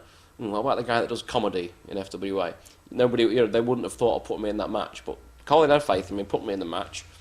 I don't get nervous anymore. I've been doing it 15 years. I don't get nervous anymore, but I was semi-nervous about this. Not from getting... I never get nervous about getting hurt or anything, because, you know, that don't bother me too much. I get nervous about cocking something up in the match, and I'm not a big planner of planning A, B, C, D, E, F, G, A, B. I'm not a big fan of doing that during matches, and I thought the Japs did that, so I was thinking, God. So I got there, and Doug saying to me, "Oh, you'll be all right, you know, you'll be fine," and I was. It was a very easy match. I was really surprised by it, actually. And it's okay. It's nothing spectacular. It really isn't. I don't get this one. Like the internet fans, not just internet, but some of the wrestling fans, they'll look at a match, and because it's got an American independent wrestler in it, or it's got a Japanese wrestler in it, they will say that was a fantastic match. Whereas if it had been two English guys that had the exact same match, it would have been an okay match. I don't get that. But if you watch that tag match, it's a decent match, but it's not a spectacular match. They chopped. They were doing the chop, so I've got a decent chop. So the Ogawa says to me, he says, "You okay for chop?" I said, "Yeah, as long as you are." He said, "Oh, like that." So he gets in the ring and he slaps me across my chest. I thought, so he slapped me across my chest again, and he did it again. So I pulled my strap down and went, "Come on!" So he gave me a couple more, and then I chopped him back, and he chopped me back. We was going 1-2, chopping across the ring, and he pulled out in the end because my chops were just stinging. So I thought that was actually quite good. I was quite pleased with that. Everyone always asks me about that because everyone says, "Do you do chop with them?" But what are they? Misawa's a legend, right? Okay, Misawa is a legend, but he's just a human being at the end of the day. And, you know, because they're Japanese, I'm not going to all of a sudden shit my pants and not chop them back. You know, he can be from Scotland or he can be from Japan. They're just human beings, they're just wrestlers, they're all in the same job we're in. And, but yeah, I mean, Misawa, that was good to... I'm not a big follower of Japanese wrestling. I'm not a big wrestling fan in general anymore. But it was good to... It's a good match to have on tape and a good match to have on your CV. And it was a good honour, big honour going in the ring with him, yeah. Enjoyed it. The very next day, you worked the dark match at the country Dark match, I should be main event. For the international showdown. Yeah. So what did you think of the event as a whole? I didn't know whether I was on it or not. I was on off it. I didn't know what was going on. It was a good show. I don't get the buzz anymore that I used to get, which is a great shame. Off meeting people like Mick Foley was there, and he come up. Well, he didn't come up. I went to him and said, "Nice to meet you, Steve Knight." He said, "Mick Foley." But if I'd have done that 10 years ago with somebody, I'd have been, "Oh my God, it's Mick Foley" or whatever. Now it's just like, it's Mick Foley, and that's not big-headed in any way. I'm saying that I wish I still had the buzz that I used to get from meeting these people. I think the only person I'd mark out for now to me is Ric Flair. because he's just, I love Ric Flair. You know, I think he's the only person that I'd actually mark out for to meet. But there's a difference between marking out for somebody and having respect for somebody. There's a big difference. You know, people say, "Oh, you mark." You're not mark. You just respect that they're good workers. But yeah, it's a fantastic show. It's packed, and that was, you know, credit to Alex, really. Alex put his effort into it, and it was busy. That match I really enjoyed. It was really good. It was just a shame that it wasn't on the main show. I think it'd been a nice warm-up match or something for the main show. I think it devalues us a little bit, sticking us in front of the opening 50 people that get in there, you know, because I don't think there's anything wrong with it whatsoever, and it would have probably got a decent little response from the crowd. You know, there was another match that I could have taken away from that and put our match in, which would have gone down far better. But still. What are your thoughts on the American independent workers, which the FWA frequently uses? Depends who it is. CM Punk.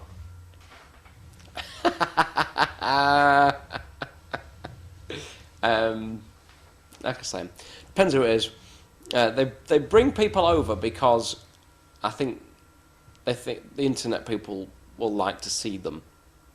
But some of them are lovely, and some of them come over, they'll shake your hand, they'll chat with you, they'll talk to you. Some of them come over and they think that because they've been flown over here, that they are demigods of some description. And it does tend to wind me up. You know, there's people like Doug and Johnny who are just as good, if not better, than 95% of these people that get brought over here. But because they've got an American accent, people think they're somewhat extra special compared to Doug or someone. Doug could run circles around, you know, like 95% of them. So yeah, that's my thoughts. Most of them are nice guys and they add something to the show, but some of them really are pretty arrogant and think they think that they're wrestlers, that they'll come up and they'll talk like you're a fan of them or that you're below them. And I've been doing this too long now to mark out for some guys that are technically the equivalent of us in America. You promoted the FWA Carnage Tour, featured D'Lo Brown and Joey Legend. Yeah. And it didn't all quite go according to plan. No. Now, I mean, what were your thoughts on the crowds and the shows? My idea was, when D'Lo was over wrestling, and when he did the November show for me, he said that he was filming this celebrity wrestling show and it was going to be prime time. Hate talking about this. Prime time Saturday night show. Him and Joe Legend. So obviously my financial brain immediately kicked into gear of thinking, marvellous. There's going to be a prime time Saturday night show with a name wrestling in it. We'll make a fortune. Let's book a nice big tour around the country. So obviously D'Lo's wages went up, Joe's wages went up because they were doing this TV show. So the shows turned out to be expensive shows. Probably some of that my own fault, spent too much. The celebrity wrestling came on, and now it's finished, I can say this, it was shite. It really was shite. First week I watched it, D'Lo came out, Joe came out, loads of TV time. I thought, wow, this is great. You know, I've got D'Lo and Joe advertised massively everywhere, all over the country. This is going to be, we're going to sell out everywhere. And then the show started, and the show was boring. Lost a lot of viewers. And then in the end, we had to switch all the advertising from any mention of celebrity wrestling because it was actually hurting sales rather than putting sales up. And I don't know in the end whether having D'Lo and Joe hurt it or sold any tickets. I don't think it did because I think they were associated then with that show. Which is a great shame because they're both top guys that every night on the tour put on really good matches. Joe and Aviv had some really good little matches. And you know, and they're such nice guys, and it was such a shame that if the TV show had been a success and it was watched by a few million people, we would have made an absolute mint off them shows. We would have sold out everywhere, and I'd have bought my house in Spain. But as it is, it was a crap show, which then rolled over in effect to our advertising, which was mentioned in Celebrity Wrestling, and everyone thought that it was going to be a crap show. So we struggled to sell tickets. Financially for me, it was a disaster. From a normal standpoint of did we get many people in, Castleford we had nearly 400 people in, Leeds we had 350 people in, which would have been on a normal show quite acceptable, but because we'd budgeted for the fact that we had a lot of radio advertising, a lot of TV advertising, a lot of newspapers, thousands of pounds, we needed more than that to break even. And then some of them were just a disaster totally, like Sheffield, which is the worst venue in the world. We had like 80 people in Sheffield, and it was just, that night, I mean, you would think that I'd been absolutely gutted and crying my eyes out in the corner that we'd just lost another $7,000 or whatever, but I wasn't. I was just pleased it was over with, and it finished, and I could stop thinking about it, and I could stop stressing about losing all the money that I was losing, and I've accepted I've lost that money now, so let's get on with it. But we could have definitely done better off that tour if there was never any mention of celebrity wrestling. And I could have saved a lot more money as well. On the tour, you brought back Johnny Angel, who you mentioned earlier, a man who bullied you and sort of beaten you up, asked you if your nose broke. Yes. Many years earlier. How did this come about? Seems odd, doesn't it? I saw a post on One Stop Wrestling, and it was by Johnny Angel. So I thought, here we go. So he had his MSN name on there. Now, Johnny Angel had dropped out of wrestling. Again, he suffered from the same syndrome that I almost suffered from, where he had an attitude problem. Once his regular work, when Max Crabtree stopped promoting, he had nowhere to go, because he was fiercely loyal to Max Crabtree. He once met, he won't mind me telling you this, he once met Brian Dixon at a service station, Johnny Angel did. And Brian Dixon's he's a nice man. And he comes over and he says, Brad Dixon, nice to meet you, Brad Dixon. And he says, well, what do you want me to do about it, Brian? This is Johnny Angel said to him. So they walked off. So then when Max Crabtree stopped promoting shows, Johnny Angel had no work. It felt, told Brian Dixon to fuck off effectively. And he wasn't very popular with people that were then promoting shows because he'd beat them up or slagged them off or, etc., etc. So he had no work. So I saw this post on this forum by Johnny Angel.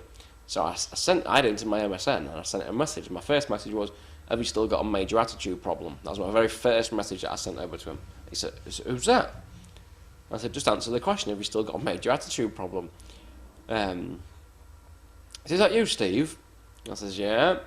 Oh, mate, he said, I've been trying to get hold of you for years, blah, blah, blah, blah. He said, I'm so sorry about all this, blah, blah. And I got chatting to him, and it was real cool to talk to him again, because he was someone that, if you watch him wrestle, you'll see that I stole a lot of my stuff off, character-wise and things, So we got chatting, and we got chatting on the phone, and then he did the charity show for me, and he came back on the Carnage Tour for me, and I think anyone that was on the Carnage Tour will agree that he's a great fella. He's really he's kept his humour that he had, but he's lost the nastiness with it. Chilled out now, his kids, wife, and he was real fun to be around. Do anything for you now. So yeah, it was good to see him back. I'm hoping that the FWA use him. I know they're thinking about it. So you also tagged and wrestled against D'Lo. I did. Tour, who you've had high praise for. How did you find working? Stiff, very stiff. I took more bumps in one match deal than I've taken in 3 years. He gave me 6 slams on the trot, just like repeat slam. Suplex. Took me in the corner, chop. And he gave me his sky high for the finish, and he said, go up. He said, hook your legs and we'll come down together. I said, okay, I've seen him do it a million times, thought that'll be alright. So he picked me up for that, and he didn't sit out with it. He just went, whooah, and chucked me down. And I wasn't prepared for it, I wasn't ready, and I went, bang! And I thought, oh, you. But he was just because when you're in with your friends, you can get away with more. You can be stiffer with your friends than you can with other people because you know they're not going to take offence to it and that you're just having a bit of fun at the end of the day. So it was good. I enjoy working with him. He's a nice fella. At Morecambe recently, you wrestled Alex Shane. Getting modern now, aren't we? Yeah, we're coming up to the present day. It was a match which got great reviews. Allegedly. What were your own thoughts on the match? I knew what we was doing. I knew the idea of what was happening. Me and Alex, when Alex is the heel, we always have a decent match. But Alex does plan quite a lot of his match, and I haven't got a great memory. So we sort of, I'm like, okay, right. I'm trying to remember what I'm doing, as well as the other bits I was doing on the show with the speeches and the interviews and things. So I came up with a gimmick of what it would do when I'm going to retire, which is legitimate, we'll talk about that soon. You come out, interrupt, I'll clear off. I said, but if I was going to retire, I wouldn't come back out in my wrestling gear, would I? So I actually borrowed Declan O'Connor from the Manchester Massive's tracksuit bottoms and trainers, because I was wearing shorts. So I borrowed his trainers and his tracksuit bottoms, which, thinking about it, yeah. So we did that. Alex went out, beat JC Thunder, I think he's called. Alex stood out on the rampway. I went and attacked Alex, and we had a blinding little match, really good. Well, it wasn't even a little match; it was quite a long sort of match. And the crowd, where I'd been a heel at Morecambe for so long, were just mental. And it was just little things that you do that you pick up over the years that some people don't do who are newer, just like repeatedly kicking Alex in the corner, and then instead of going straight into your move again, coming out and getting the crowd and all that sort of thing, which is what I'm talking about when I say that people need to go out and work the circuit more and pick that sort of thing up. But yeah, really good. And then when we got back in the changing rooms, Alex was chuffed with it. And it's nice when the other wrestlers come up and shake your hand and say, "Oh, that was really good," which like 90% of the people, the other wrestlers, even the Japs, said, "God, that was really good," because they had the two Japanese guys there. That's a high praise. I will take a high praise from the wrestlers telling me something's good than the fans telling me something's good, because they're your mates, they're your peers, and that's good to hear. And I enjoyed it. It's great. You've been training wrestlers for a long time. What's your philosophy on training, and how does it differ from the way that you yourself were trained? My philosophy now is, when they train, when I started training people, if someone was no good, I would say to them, "You're no good.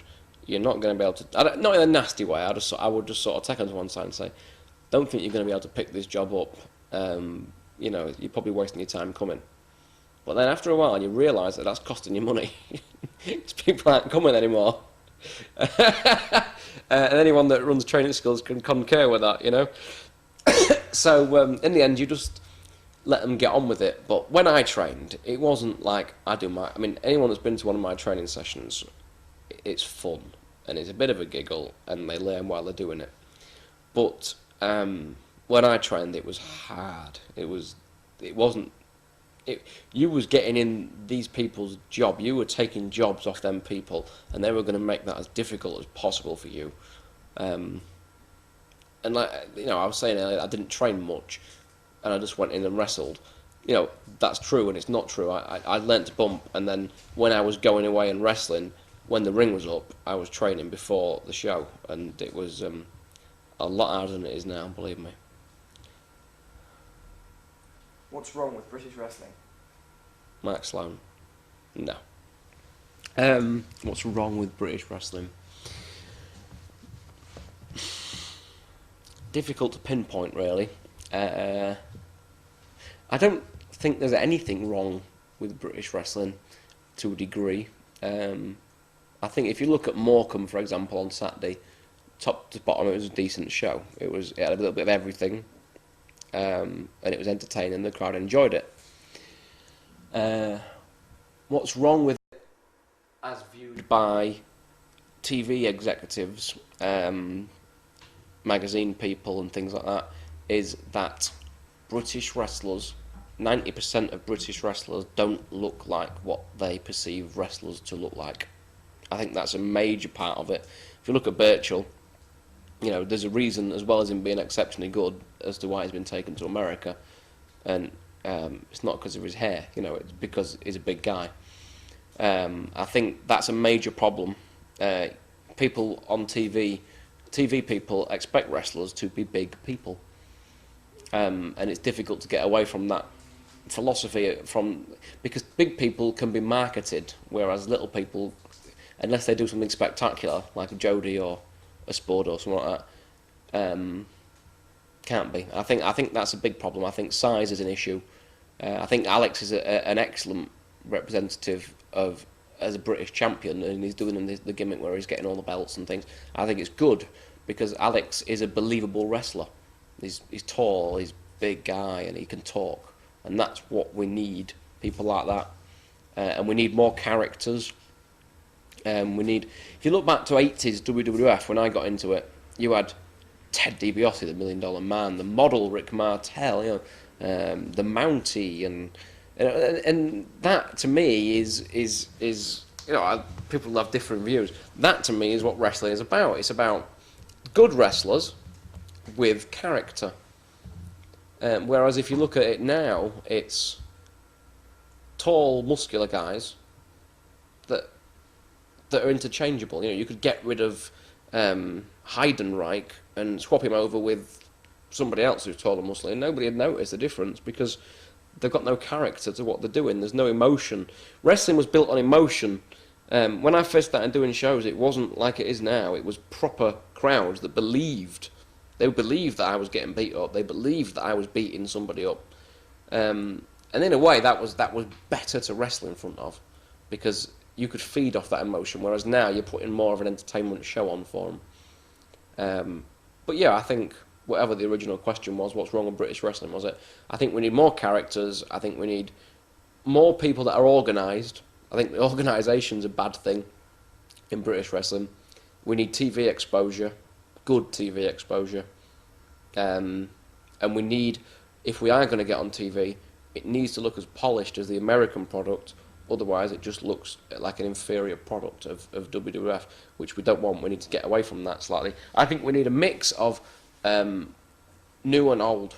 I think we need to have an identity as being British as well. So saying all that, do you think the British wrestling could ever reach the heights that it was once at? No chance. I'd say no chance. You watch this Saturday, we'll get a TV deal. I don't think we're ever going to draw more than the FA Cup final, which they did. I just can't ever see that happening. So no, I don't think so. I think it can become a lot bigger than it is with done the right way and with the right backing from people. You know, I think there's only so far you can take something without having somebody else to give you a helping hand onto the next level. And I think you need somebody with power, some TV people or anything like that can take you onto that. After 15 years in the wrestling business, what are your own hopes for the future? Do I have anything left that I'd like to do you mean? Yeah. I would love to go to Japan. It's never going to happen, but I would love to go to Japan. Not even from a wrestling standpoint, just to see Japan and be paid to see it while I'm there.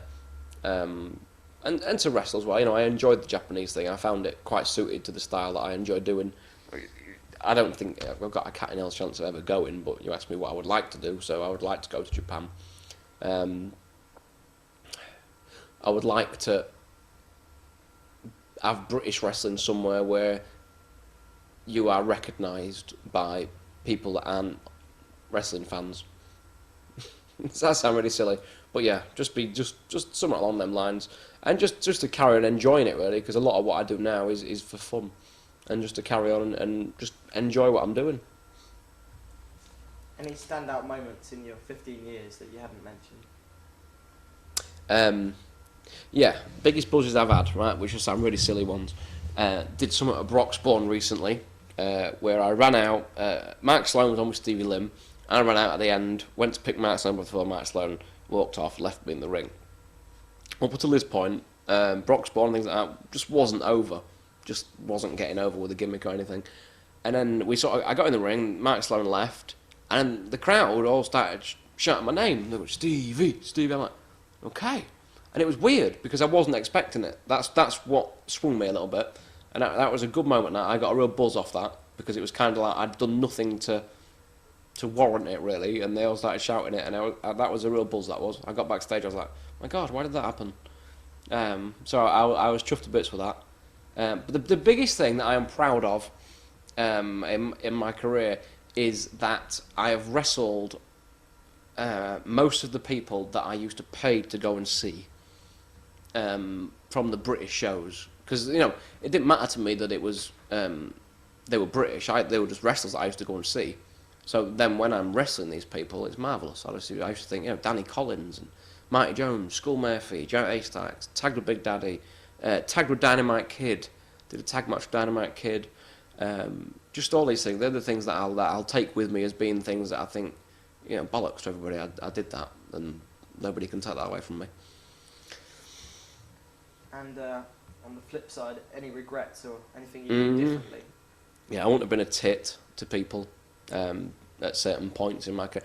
I don't think I was ever an overly nasty tit. I've never beat people up in the ring or anything like that. I'll give people slaps and stuff, but I've never beat anybody up in the ring. I wish I'd never had an attitude with people, because I don't think it's worth it. I wish I'd have kept training, lifting weights, and not stopped training. That's a big regret. I wish I'd have not stopped after. I think one of the reasons that my work dried up after the UWA and things in America was because I had an attitude problem. So then when same as the Johnny Angel syndrome, like I say, when he stopped working for Max Crabtree, he had no work. I think that was very similar to what happened to me. And I wish I hadn't done that. I wish I'd have carried on and tried to go a little bit further. I think, you know, I had a shot of doing more than I have done. I like to think so. Who do you think are the best 3 wrestlers in Britain?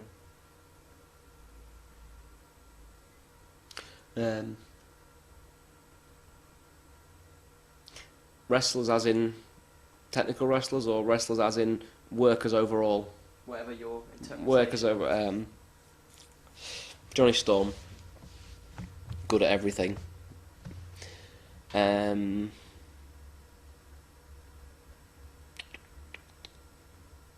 Doug and Alex. I think Alex has really improved. And then if I was going to name some, Zebra Kid. Yeah,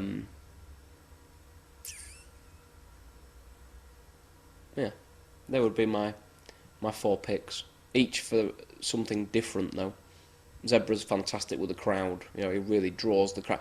Again, from doing a lot of oldie camps and coming where he's come from with his dad, who's been working a long time and learning from Jimmy Ocean and people like that. Alex, as an overall package now, is really, really. When I worked with him at Morecambe, I was like, well, he's been working with Raven and he's been working with these people, and he's really, really come on now, Alex. Doug is just like the best technical wrestler in Britain, and he's believable. His matches are believable. Johnny's just got everything he needs apart from size to do everything he ever could have done in wrestling, but size-wise, no, I think that's a big detriment to him. But apart from that, Johnny is. I would say Johnny is the overall package apart from his size, but he is good. He's charismatic. He's agile. He knows when and where to do things. If you watch him at God, what was the show? What was the super show called? The one that's just been talked about. Showdown. International Showdown. He's in some 4-way there, and something cocked up in the ring, and you could see it. And everybody else in the ring stood like this. Oh shit! Yeah. Johnny, cool as hell, took the attention totally off the cock up and took it to somewhere else. And that's someone that knows what they're doing. And so yeah, I would say that they were good. And then you've got the other guys that I would always book for shows that aren't the best wrestlers in Britain, and they would never tell you they were the best wrestlers in Britain, but they're fantastic at putting on shows like Pitbulls, Hayde Vanson, who I think could be one of the best wrestlers in Britain very shortly, although he needs to wear trunks, Hayde. Just so many people. Aviv will do very well out the job. I think Aviv is the new Danny Collins, the new Danny Boy Collins. I do. Have you seen any wrestlers in the UK over the years who you thought should have done more in the business? Mike Roberts.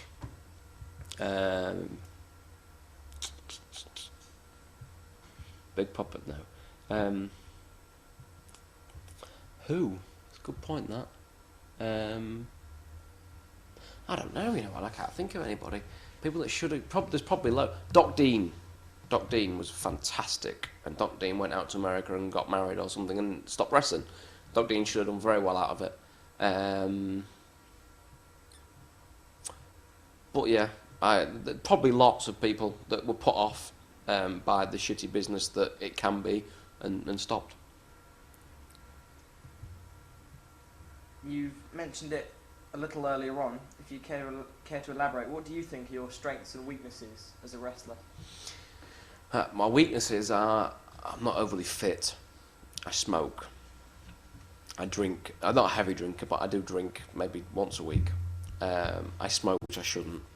I'm not in shape anymore physically. I haven't got a fantastic body anymore. I never did have a fantastic body, but I'm not as good shape as I was before. I'm not overly agile. My strengths are that I'm good with the crowd. I'm entertaining. And I'm not a terrible worker. I'm not the greatest worker, but I'm not a terrible worker. I'm in the middle somewhere of the work. And I think my biggest strength is I'm versatile. Whatever you want me to do, I can do it. And I think that's my biggest strength. And I've got knowledge. I know I've picked stuff up over the years.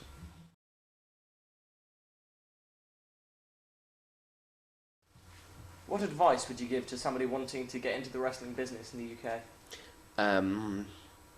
Go to a good training school now. A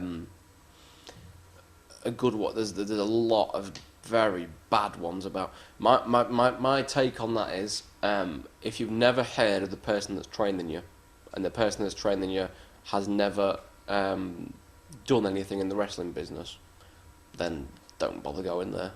There's so many training schools. I mean, off the top of my head, I know there's the various FWA ones. There's WZW in Newcastle. There's another one, the GPW, Future Shock. There's hundreds of training schools, and if you're being trained by somebody who has made a name for himself in wrestling, then good training.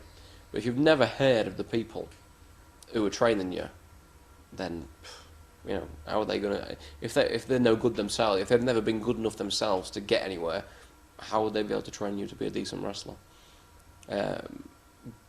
Always be nice to wrestlers, be respectful to wrestlers, and don't slag them off on the internet. This is a very small world, people slag you. You'll read something and they go, "Oh, he wasn't very good," or "He's a bit crap," or whatever. And then in the same breath they're saying, "I start my wrestling training soon." You can't. I was reading something on the internet yesterday about, can somebody criticise a wrestling match if they've never been a wrestler? And I think you can, because it's the same. You can watch a film and say whether it's crap or not, whether you're a film director or not, or an actor or anything. But on the same token, you can't take away from what people do if you've never done it. You can't say he did that crap or anything like that, because if you haven't tried it yourself, then you can't say whether someone's doing it crap or not. But then it's double-edged sword, really, because you can watch a match. You can watch a match and say that was a crap match, and you don't need to have been a wrestler to say that was a crap match. But if you want aspirations of becoming a wrestler yourself, don't be slagging wrestlers off, and then because you will come across them people, the chance that I give you a good slapping.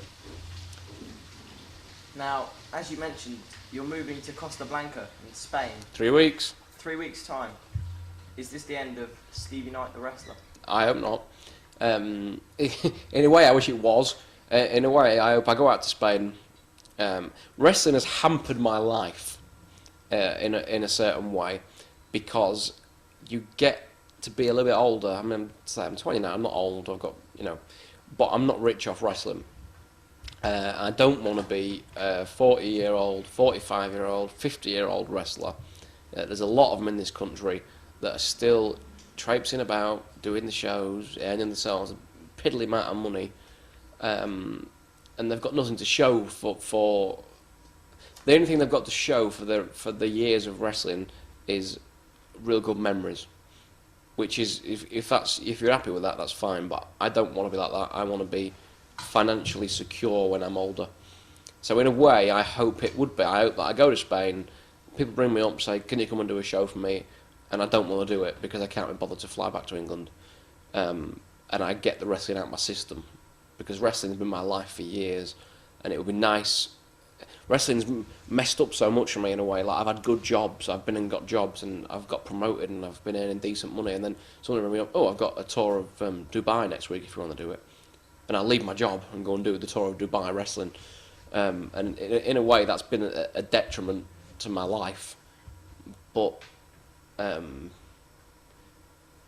then on the same token, I know it won't be, because I know if people still want to book me, I mean, if anybody watches this, I still want to work, definitely.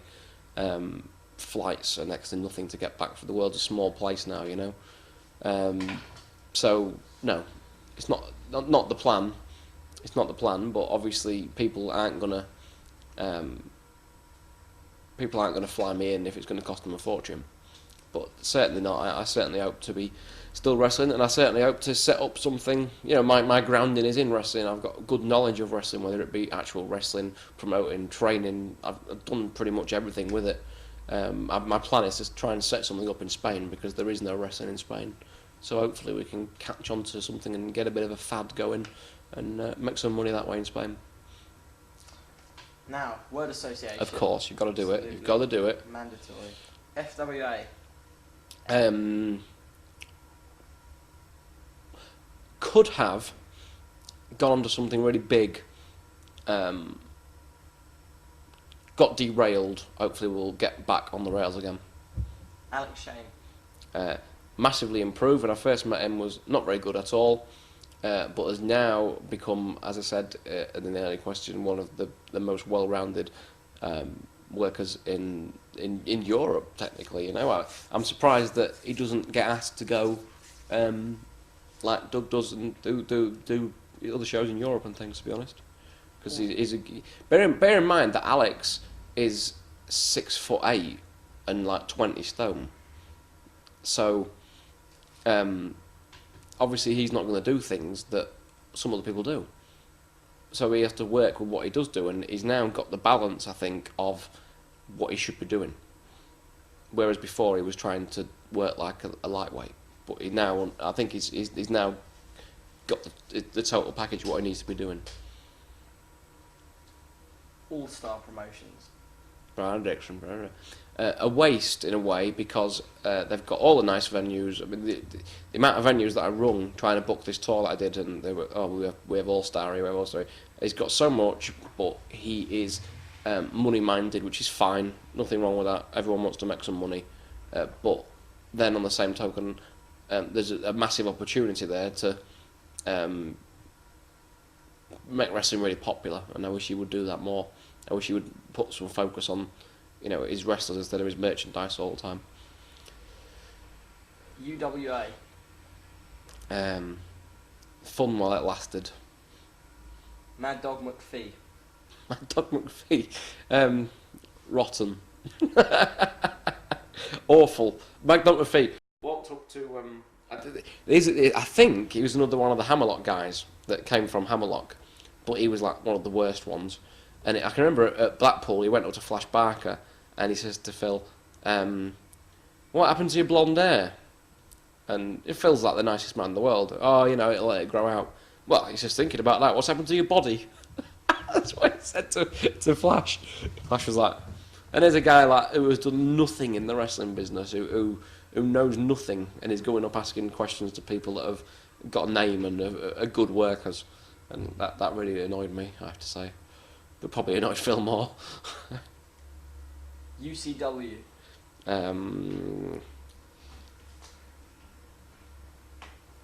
Financially nice, in the hands of the wrong people. I wish that somebody would have given me the money to promote that, because I think I'd have done a much better job. Ross Gordon. Previous question, really. They gave the money to Ross Gordon. Shocking. Flash Barker. That's a shame Phil's gone, because he was what I think wrestling is, which is wrong. It's my wrong opinion in a way, because some of my best friends are small little wrestlers. But he legitimised it. He didn't make it look silly. He was believable as a wrestler. Your question earlier, who should have done more? Should have done a hell of a lot more than he's done. He's done a lot, but he should have been more known worldwide than what he is. Definitely. Steve Linsky. No.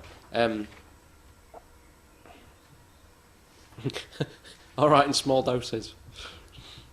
No, I really like Simon. Simon, that's his name, by the way, Simon.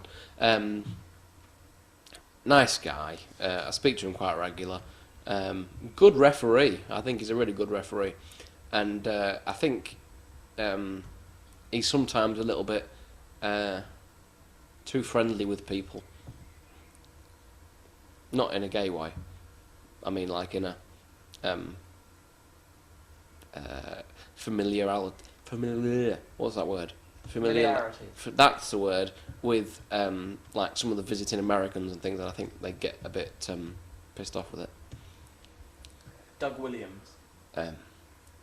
Not what you think he is. Doug. When I first met Doug, he was so quiet and so. You wouldn't expect him ever to go out for a drink, or you wouldn't expect him to, swear or anything, because he's so he's very Aviv Mayan. Hello there, hello. But he's actually not like that. Done exceptionally well for himself. Is definitely Britain's #1 wrestler, because there's nobody else that's got a contract with Noah. And if someone is prepared to fly you and pay a £500 flight to work for Ring of Honor and things, then he must be very well rated there as well. So, and a top man, one of the few people in British wrestling that you would trust with something. If you said to him, "Don't say anything," but it wouldn't go any further. And if there's money or something like that, and he said, "Oh, I'll have to give you it tomorrow," or whatever. Usually, if a promoter says to you, "I'll give you it tomorrow," you're never going to see it. But like Doug, damn well that the next day he'd give it to you. Just top man. Johnny Storm. Again, is Johnny Storm. When you first meet, my drink's gone. When you first meet Johnny Storm, you would think that he was the most overbearing arsehole you've ever met in your life.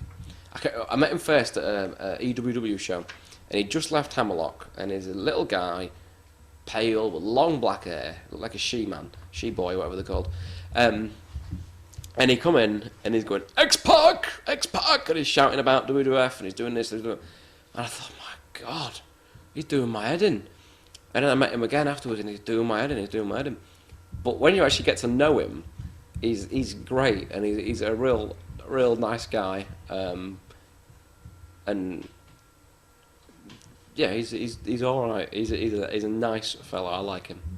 But like I say, when you first meet him, you can really get the wrong impression of what he's actually like, really. Jody Fleisch. Very talented. At one point, Jody was the best high flyer in the world. I believe that. Shame he packed up. I've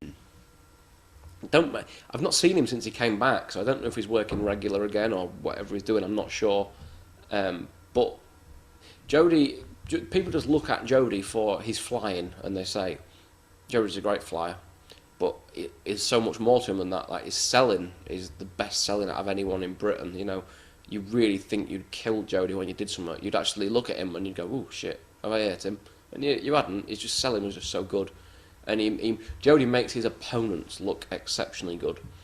I really really rate Jody. I think he's really good. I'd love to do some more with Jody again now, but we'll have to see. I don't know what definitely like to do some more with Jody. Mark Sloan.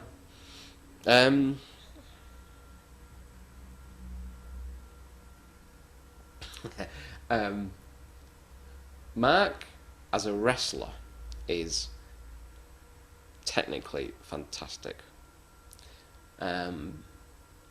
As a person, he's an absolute tit, and I know. Everyone knows he's sat there, don't they? So it doesn't matter. Mark, he's a good lad. He's he will help you out whenever he can. Did a lot for me on the Carnage Tour. Did do a lot for me. Needs to show out more in the ring. Wrestle Express. Hilarious. To this day, it was kind of like someone ringing you up and inviting you out to a nightclub who you'd never met, going out, then paying for everything, and then coming back the next day and never hearing anything else about it. Very odd weekend, very strange. It just defies belief that someone can advertise a show as a big show and as this, that, and the other, and then nothing happens. You know, it defies belief that. I think this is somewhat.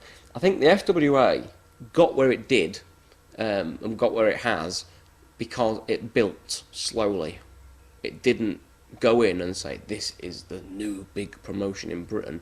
Didn't do that. It worked its way up to being that. And I think that's its problem with these promotions that come through and they say, we're putting on the biggest show in Britain, we're doing this, we're doing that. 99.9% of them fall on their ass. Johnny Angel. Now, a hilariously funny man that I really hope gets a shot again at being what he can be, because he was he's put a lot of weight on. He knows he has. He's put a lot of weight on things. When he was in shape and when he was working regular, he was a fantastic worker, really, really good. And even now, when you watch him, he does so many things that others don't do. Like when he's going to do a punch, you don't go like that. He brings his punch right back, and he really, and the crowd need to see. There's people sat there, there's people sat there, there's people sat there, people sat there, and they need to see everything. So, like, people do the headlocks, and they'll do a fist to the head, and they go, and like, he falls on the floor, and they can't see what you've done. Them over there can't see what you've done. Johnny Angel will do that, and he'd bring it right back, and he'd show you what he'd done, and he does it with everything. He does it when they announce his name. This is another thing. When people get announced, some people go, Johnny Angel, I do it, he does it. A lot of the people that have been doing it, were started in that sort of era, will walk up to the ropes, and when Johnny Angel's name is announced, he'll stick his head through the middle rope, and he'll go, yeah! And he makes sure that the people everywhere can see him. He'll go from that one to that one to that one to that one. And that's something that I learned from his dad as well. Johnny Angel's dad's a wrestler. And I used to do the crossbody off the top, which is like a huge move when I started, you know what I mean? Massive. Now it's like child's play. But I used to go up to the top, I'd get up to the top, and so I didn't fall, and so anything else, I'd jump as quick as I could. And that's totally the wrong way of doing it. You want to get up to the top, you want to stand at the top, you want to show everybody what you're about to do, because then everyone's on, you've got the focus on you, you know what I mean? And people are looking at you, and people are ignoring the bloke who's turning around in the middle of the ring and going, waiting to catch you, you know what I mean? But they're not looking at them, they're looking at you, stood on the top rope like this. And then you do your move, and then it means more when you actually do it. And that's something that I try and tell people and teach people, that they need to make more of their moves. Don't go in the ring and do like Jack Storm or somebody I was watching the other day, and they do the first move, they lock up, they take him into the ropes, duck the clothesline, duck the back elbow, into the thing, spinning round a thing round, the spinning head scissors thing, takes him down, sets off onto his shoulders, gives him the back. Where'd he go from there? The same as that Max Voltage fella I watched him the other day, and he did the same thing. It's kind of like, where do you go with it once you've done them moves in the first 30 seconds of the match? Because then all people are going to expect is more and more and more and more, and you can't deliver more and more and more and more. So you throw them moves in at the right point in the match. And that's the thing that everybody has to learn.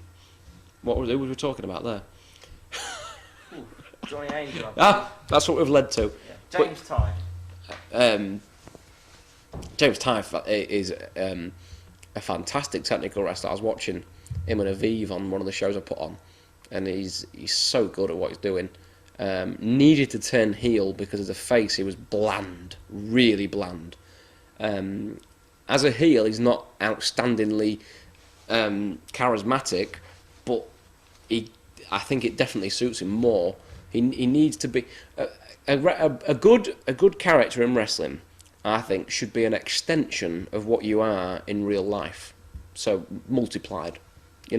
So that's what I am. I'm a humorous guy that has a laugh at everybody, and then I do that and take that into my wrestling, but multiply it by 10. Same as Alex, I think James will do very well for himself. He's got a good body on him as well, and that's important. Like I said earlier, it's important to look good. And some of his matches with AJ and that have been, but think how good his matches are with AJ with James's limited experience. Now imagine if he was doing what AJ's doing, working with all these people that he's working with in America. Imagine how good James Ty would be then. Aviv Mayan. Lovely. No. No. The in 15 years, the nicest man I've ever met in my entire life. None of us believe that he's actually like that. Anyone that spoke to him, he goes, "Thank you, sir." "Yes, sir." He's like Oliver. "May I have some more, please, sir?" He's exactly like that. And you don't believe that he can be like that at all times, but he actually is. Like I met his parents yesterday and stuff, and he's so polite to them. "Thank you, father." He's like it all the time, and it's unbelievable that he can be like that all the time. As a wrestler, again, I mean, he's been wrestling 2 years. God, if I was that good after 2 years, and he trains. He's got a good body. He's got he's got the respect of everyone in the changing rooms because he's such a nice guy, and that's important. That's important. See, I've got a lot of time for Aviv because he's a nice guy. So if Aviv ever says to me, what about this, what about that, then I'll offer him my advice because he's a nice fella. If somebody come to me who wasn't a nice fella, I'd just say, whatever. Nice man. The next Danny Collins, I really think so. Shouldn't be. I saw something. He was working heel somewhere. Shouldn't be working heel. He's a total out and out face. Proper, gets good for the women. Face. That's what he should be marketed as. But 10 years ago, he would have been Max Crabtree's dream boy, a good-looking, slim, muscular guy that looks like he's getting beaten up. Same as Jody. Them sort of people. Max Crabtree would have loved them people because that's the exact people he went for. Robbie Brookside. Great ambassador for British wrestling. Been all over the place. That's legit. He's been everywhere. He's done it. He's seen it. And I think he's got a lot of knowledge that he should pass on to people. That I think he does pass on to people if you ask him for it. UK Pitbulls. Lovely man. Nice guys. Actually very, very talented for how big they are. You've got to think, unless you've been 40 stone, don't comment on how someone's working. Because it's very difficult to imagine how hard it is to wrestle weighing 40 stone. Good characters, as I think the UK Pitbull's strength isn't even as heels. I think they would make fantastic baby faces. I really do think they'd make great baby faces. Because the oddities, the freaks. People want to see freaks, people want to see oddities.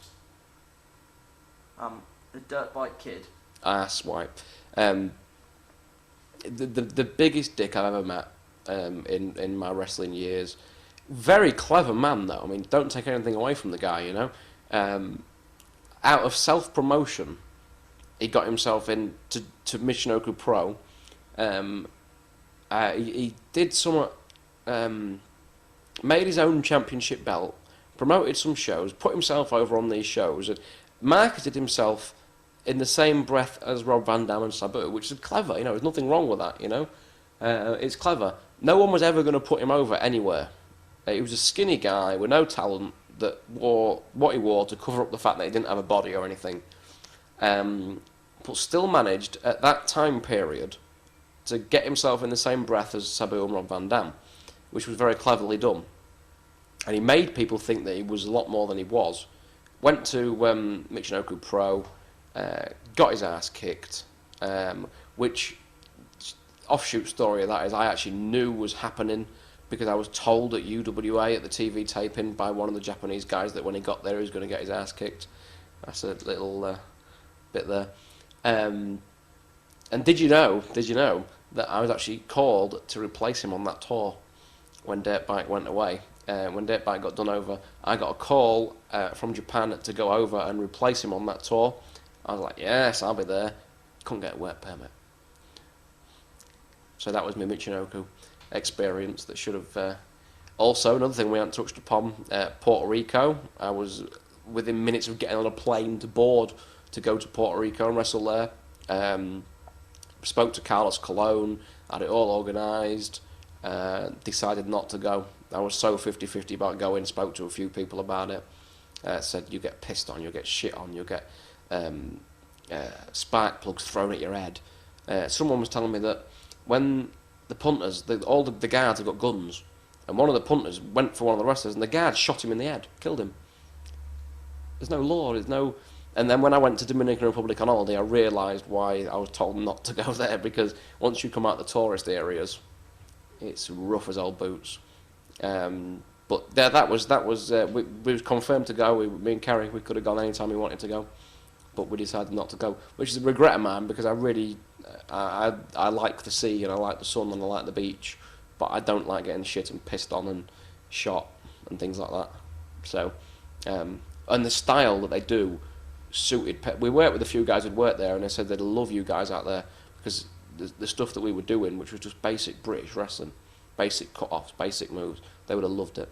But yeah, that's a regret. Should have gone. And finally, Drew McDonald. I like Drew. When I was trying to get involved with wrestling, Drew was one of the guys that always talked to me, always tried to help me, always offered me advice. Speaks his mind. Always takes a piss out of me, but then he gets it back. So I think he fancies me really. But yeah, I like Drew. If this sounds really patronising, I worry about Drew because he's had a lot of operations on his neck and his back and everything, and it's the bit of I don't want to be when I'm Drew's age. I don't want to be risking what he's risking by carrying on wrestling. But Muppet, great character, and I really like Drew. Drew looks the part. He looks like a wrestler. That's the key. Finally, do you have any last words for your fans? I don't have any fans. Any last words? I probably wrestled in front of... I reckon I must have wrestled in front of 1 million different people when you take into account holiday camps, things like that. You've got to think holiday camps. We haven't talked about them massively, but holiday camps, I used to do 10 shows a week. Right?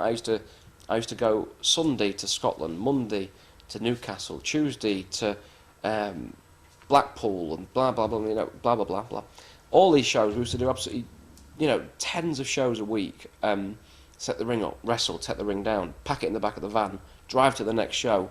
We've crashed vans. I've had the ring. I broke my ankle once. The ring van crashed into this car that was coming around the corner, and the ring all shot forward and crushed my ankle. And painkillers, took some painkillers, never just carried on. I cracked my coccyx in my spine, and loads of things I could have told you about that we haven't touched upon. And like I say, all these people that I wrestled in front of, I've done pensioners' hotels. I've done a pensioners' hotel at the Isle of Bute in Scotland. We had to drive there and get on a ferry for an hour and go across, and then wrestle in front of 30 pensioners, and done all that, and all the holiday camps, and I wrestled in front of a load of... I've wrestled in a prison, a mentally retarded place where everyone in the crowd was all mentally retarded, and they were trying to chuck stuff at us, and every time one of them got up, the security guys had to sit them down and all this sort of thing. Prisons, everything, anything outside shows. I've been chucked in swimming pools from the side of the ring. We've wrestled on where the ring was on the edge of a swimming pool, and I got chucked over the top rope and went in the swimming pool. Just loads and loads of stuff like that. And so, thank you to anyone that's ever seen, and especially thank you to anyone that's ever bought a picture from me for £3, because that's marvellous. That's my favourite kind of fans. The rats over the years, you can't beat the rats. Just load of people we could touch upon that.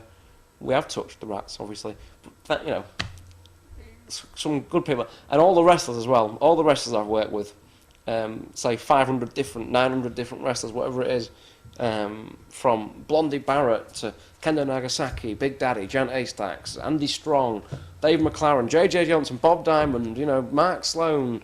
Not just the ones that people know about now that they see in FWA and they see on All Star shows. There's a generation before that I've managed to go through 3 generations. I managed to go through the Big Daddy generation. I caught the end of that, caught the end of the kayfabe thing. And then I did the 95 period, which was the Blondie Barretts and Johnny Kidds and Steve Grays. I worked with all these people.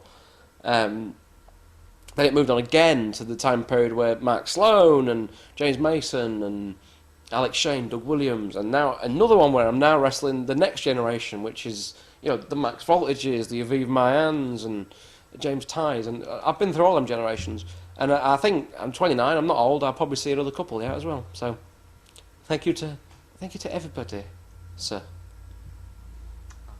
Stevie Knight, thank you for spending some time with us. Thank you very much. Did I mention last night that I came down to do a show, and I couldn't do it because there was sewage everywhere? Did I mention that? You may have touched upon it. Thank you. Brilliant. Cheers. Good night. Good night. Seeing you. See ya.